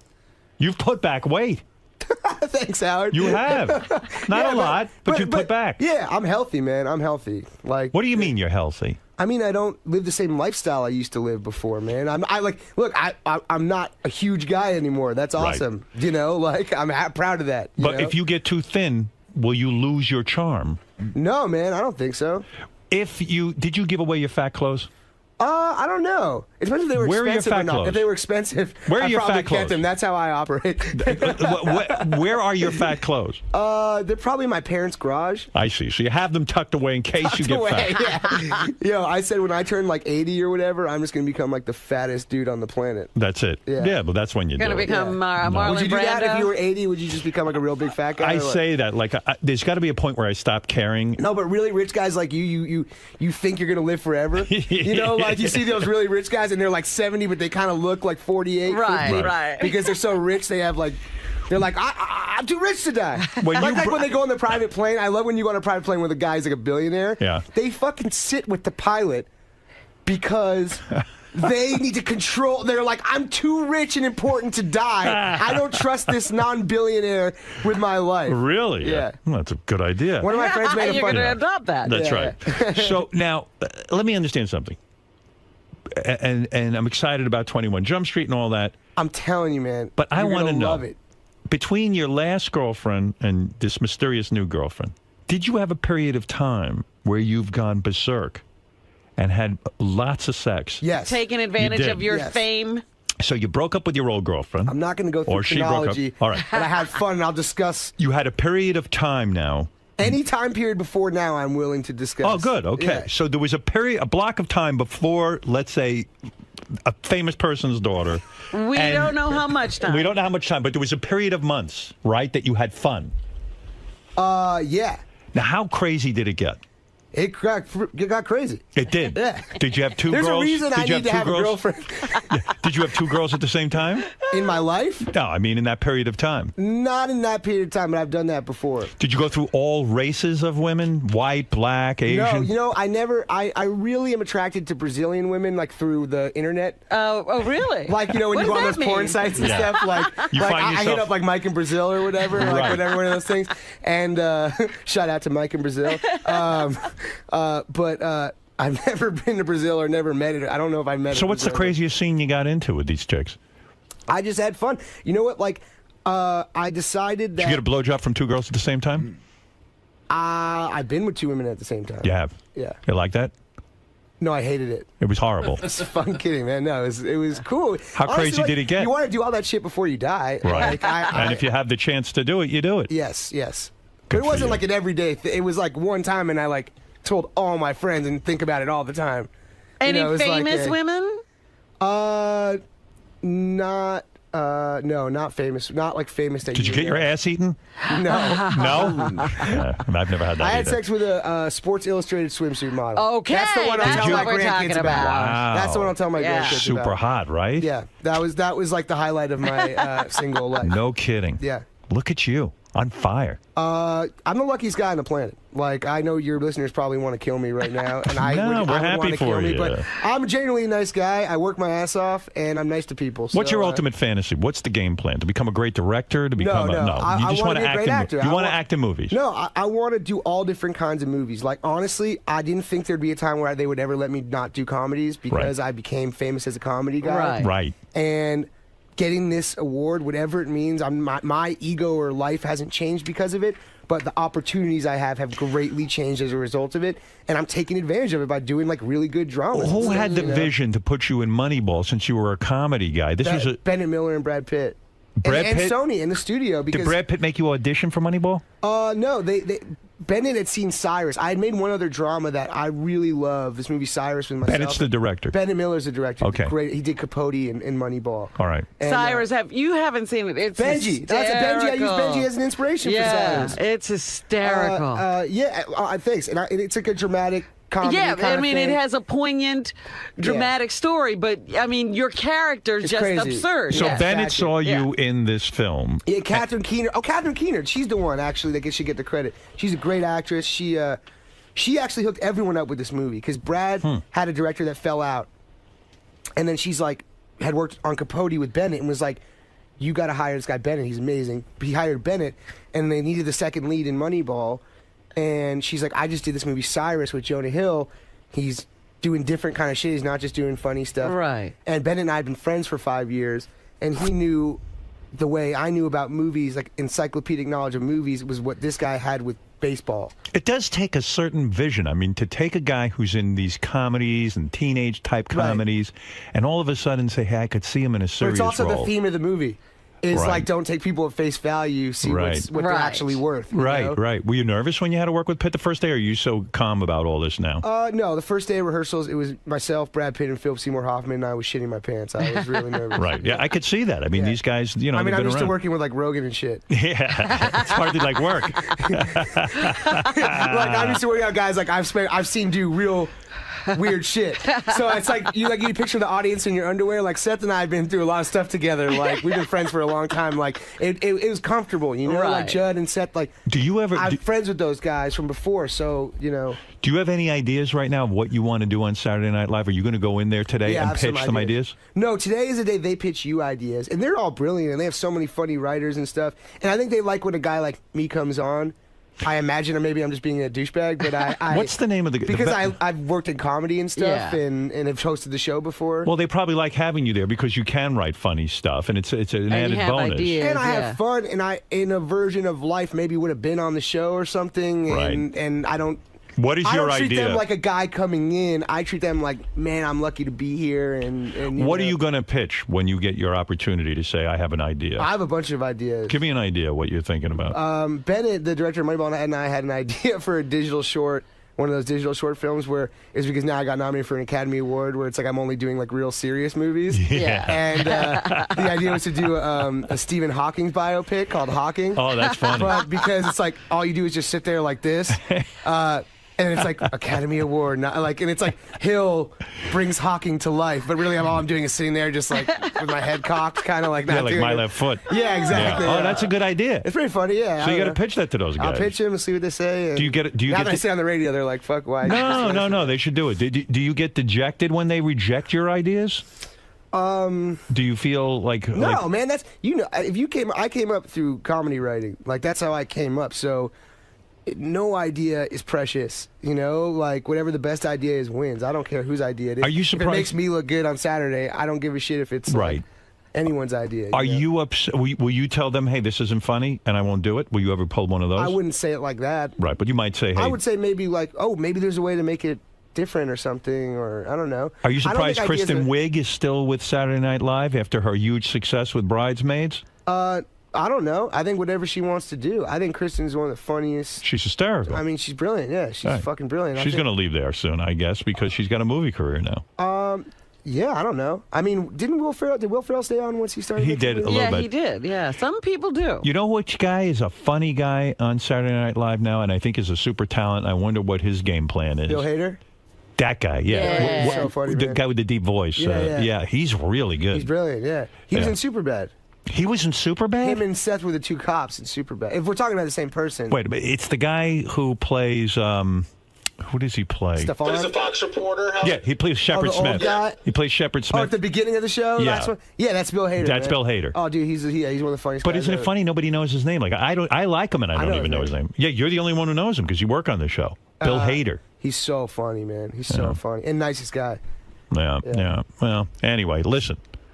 The new movie coming out. Adam Levine is Adam Levine was on the show. He was great. I just interrupted the one thing I'm not supposed go to ahead. interrupt. Yeah. But he was great on the show, and we grew up together. Adam Levine? Really? Yeah. Yeah, because our parents are best friends. Our dads, when they were 14, became best friends in junior high. Wow. You seem to know everybody. I mean, he's connected. You know Dustin Hoffman. You know Adam Levine. How did you get to know? I forget. How did you get to know? My dad all and these his dad became friends in high school. Yeah, but I mean, it's not like I know him. No, but I mean, it seems like you grew up a charmed life. I mean, you knew all. Surrounded by all these creative people. Adam wasn't that special to know when we were. Adam nor I were that special to have known when we were growing up. We were both like fuck ups. Adam Levine, of course, of Maroon 5. You're talking about. Great guy. Yeah. He's another guy who's like a rock star guy that you would not necessarily like want to root for, but he's the best guy in the entire world. He's a real nice guy. He's the fucking nicest guy in the world. Why? You know why his appearance was so great? He brought in that sport. And V, right? He brought in the model he's best banging. Story. So I had this cartoon show that got canceled like right away. This is Alan Gregory. No one watched it, and I loved it. Right, it was on after The Simpsons, and one of our writers is Adam's roommate. This guy Gene. So he's friends with Adam and Ann. And so Adam still has a roommate. Yeah. Isn't he too old for that? And doesn't he make too much money? I don't know. Maybe What's up with he's that? gone all the time, and Gene hangs at the house, so no one fucks at the house, see. maybe or something. Okay. But Gene's a nice guy, and he wrote on our show as a funny writer, and so we have a table read, and we said to the writers, bring some friends, right? Right. So the room's filled with like nerdy Jewish comedy writers. Like there's not and Gene brings fucking Ann V, who's a supermodel. No one can concentrate. The table read sucks. These guys have never seen. It was like they met E.T. or something like that. They had never like. Adam's girlfriend isn't the Sports Illustrated swimsuit issue girl who you fucked, is it? No. Which one did you fuck? Get out of here, man. What are you talking about? Is she in this issue? No. It was years ago. Years ago. Yeah, it was years ago. I wonder who it is. How long did you stay with her? I would think you would stay. How long did I stay? Yeah, I ended it. No. Did you come like super fast? I think she was like, "What the fuck did I just do?" Was she drunk? Huh? Was she drunk and high when she banged you? No, we like knew each other. You knew this Sports Illustrated swimsuit girl. Yeah. And you're at what, a club or something? You're all getting No, drunk. we met through mutual friends. And did you bang her on the first date? No. It took you a while to work into her pants.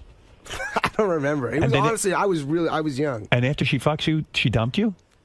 Pretty much. Yeah, but like at least you did it. Are you kidding me? I called everybody I knew. Like the second. Wow. No, I was kidding. Why do you think she dumped you? Were you horrible in bed? No, I think honestly, it wasn't like it was serious or anything like that. She has every option in the universe, and I Right. wasn't that option. Why do you think she did bang you, though? I mean, she must have seen some relationship potential in this. I mean, I don't know. I mean, I'm funny. So it had to be that you were bad in bed because she dumped you No, right after. I honestly don't think that was it. But I was nervous as hell. Like I was. Did you nervous come as in hell. like a sec? Like when she takes off her clothes, a Sports Illustrated swimsuit girl She takes off her clothes. Do you just like put it in and then, oh, excuse me? I honestly was just so scared. I was like a little kid. You were shaking. I was young too. Yeah. How old were you? I was like 23. You were 23 and you banged a Sports Illustrated swimsuit girl. Yeah. Good for you. But I told you last time on the show, like I went from like 0 to 60 so fast that it was like really weird because I went from having girlfriends my whole life to becoming well known and girls that were strangers actually liking me without having to spend a year getting to know that I was nice. But I mean, to get a model, a swimsuit model, is a tremendous accomplishment. I'll remember it for the rest of my life. And that's when I you put were it up there with my Oscar nomination. And that's when you were really heavy, right? Yeah, I was pretty. Were you intimidated taking off your clothes in front of this girl because she had to have a perfect body? No, I was just so excited to be a part of the whole situation and grateful to be there. And just she blew you too? I'm pretty sure everything went down. Wow, yeah. Look at you. I'm the luckiest guy in the world. What a wonderful life. You gotta be a nice guy because you're too lucky. I understand that my life will probably change for the worse so quickly that I'm just snapshotting this moment. Jonah, why did you change your last name? Why was that decision made in show business? Hill was my middle name, and there was when I went to SAG. Hill was your middle name? Yeah, Okay. Hill was my middle name. All right. Yeah. Yeah. Too Jewy sounding? No, that wasn't it. What It was was honestly a way more boring story than you would even want to know. It was like had to do with when I got my first movie, I Heart Huckabees. There was like you had to like decide in like 1 minute with who you were going to be, SAG regulations or whatever. And I was 17 or 18, and I just like, did it. And you did it. Yeah. Do you ever think you should have kept your family name? No, I mean on my license and shit. Oh, you do? Yeah. So that's good. It keeps you a separate If I had life. kids and stuff, yeah.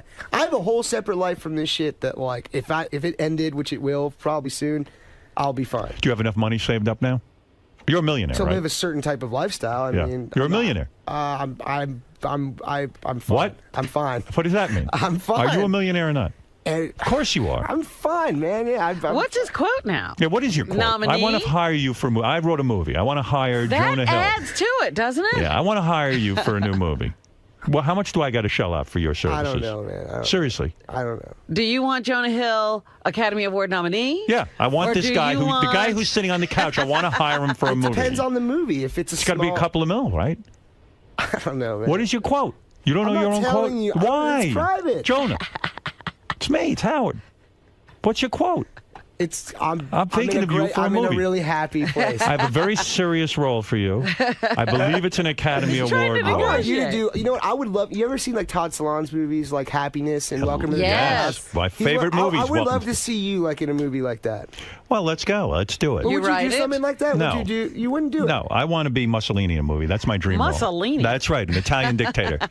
No one will What hire about me like for it. fucking Madoff or something, man? Like, would you do something? I like want to play that? Madoff. A very tall. You're too young and handsome, Listen, but Madoff. But But with like all something modesty, something darker, man. I Like, happen to be a fantastic actor, as you you are, know. man. I told you, Private Fight. I watch for Moneyball all the time. The parts I got offered after Private Parts, you would throw up from. I didn't like the movies, Oh, and no, I yeah, said, listen, I'm not an actor for a living. For hire, yeah. If I found a great movie, I would do it, but why would I want to be So if ridiculed in a Todd shitty movie? Salons calls you and says, "I want you to be in like Happiness or Welcome to the Dollhouse," I want to be in Welcome to the Dollhouse, too.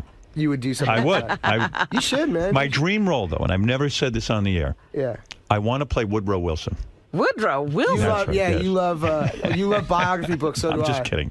No, but I you didn't love. even know I what read the same Woodrow shit that Wilson you read. did. You read But like I Lincoln do- biographies. I and will stuff. only read biographies. Yeah, me too. I only like real life. Yeah, Most of the movies I watch are documentaries. Yeah, I don't want to sit there and read some made-up story. But no, you love comics. That's the bizarre thing about you. Comic books are different. Seth and those guys, they always loved comic books, and I was less of that. I was love it. more into like real, like super, like I love like documentaries about real weird people, like as opposed to, because I love that in real life there were people like your show, like when you not weird, like not dissing Benji or whatever, Right. but Benji's life is way more fascinating to me than a comic book or That's whatever. right. You know? That's true. Everyone thinks Are that. you still with that girl? Yeah. I He's think not that's talking still about it. going. I'm absolutely. Yeah, I'm with her. Yes. Yes, he is. Cool, he is man. with her. Good for you. Are you he'd still rather- with that girl? So, I don't know. Anyway, the movie is called 21 Jump Street. Yeah, honestly, it's. I'm fucking taking your awesome. word for it. Yeah. Now, I wouldn't be here embarrassing myself if it wasn't. is it great. important for you to do well in this movie because it's your first release since Moneyball, which of course You want the number It's one not only this important weekend, for that that. weekend? It's important. Well, we're the only wide release going our weekend, so hopefully, things will go well. But Honestly, I've been working on this movie from the age of 23 to 28. 5 years of my life. Why so long? To get it right. Right. Good. I'm proud of you. Yeah, they wanted to go earlier tons of times. Smart. It wasn't right. It's Private right Parts, now. 4 years to get It's that right. Because you know what? You don't pull the trigger on something unless it's going to be great. And so this I don't want to be on a billboard of a shitty movie and people drive by and go, because they don't go like, hey, they don't go with like the director's name, they blew it or whatever. They go, that Jonah Hill movie sucked. How You know? will you? When will you know if the movie is a hit? Is it Friday night or Saturday night? You'll know. You could pretty much know Friday night by the end of the night. How do they know Friday night that the movie's going to They be? have wizards, man. They know.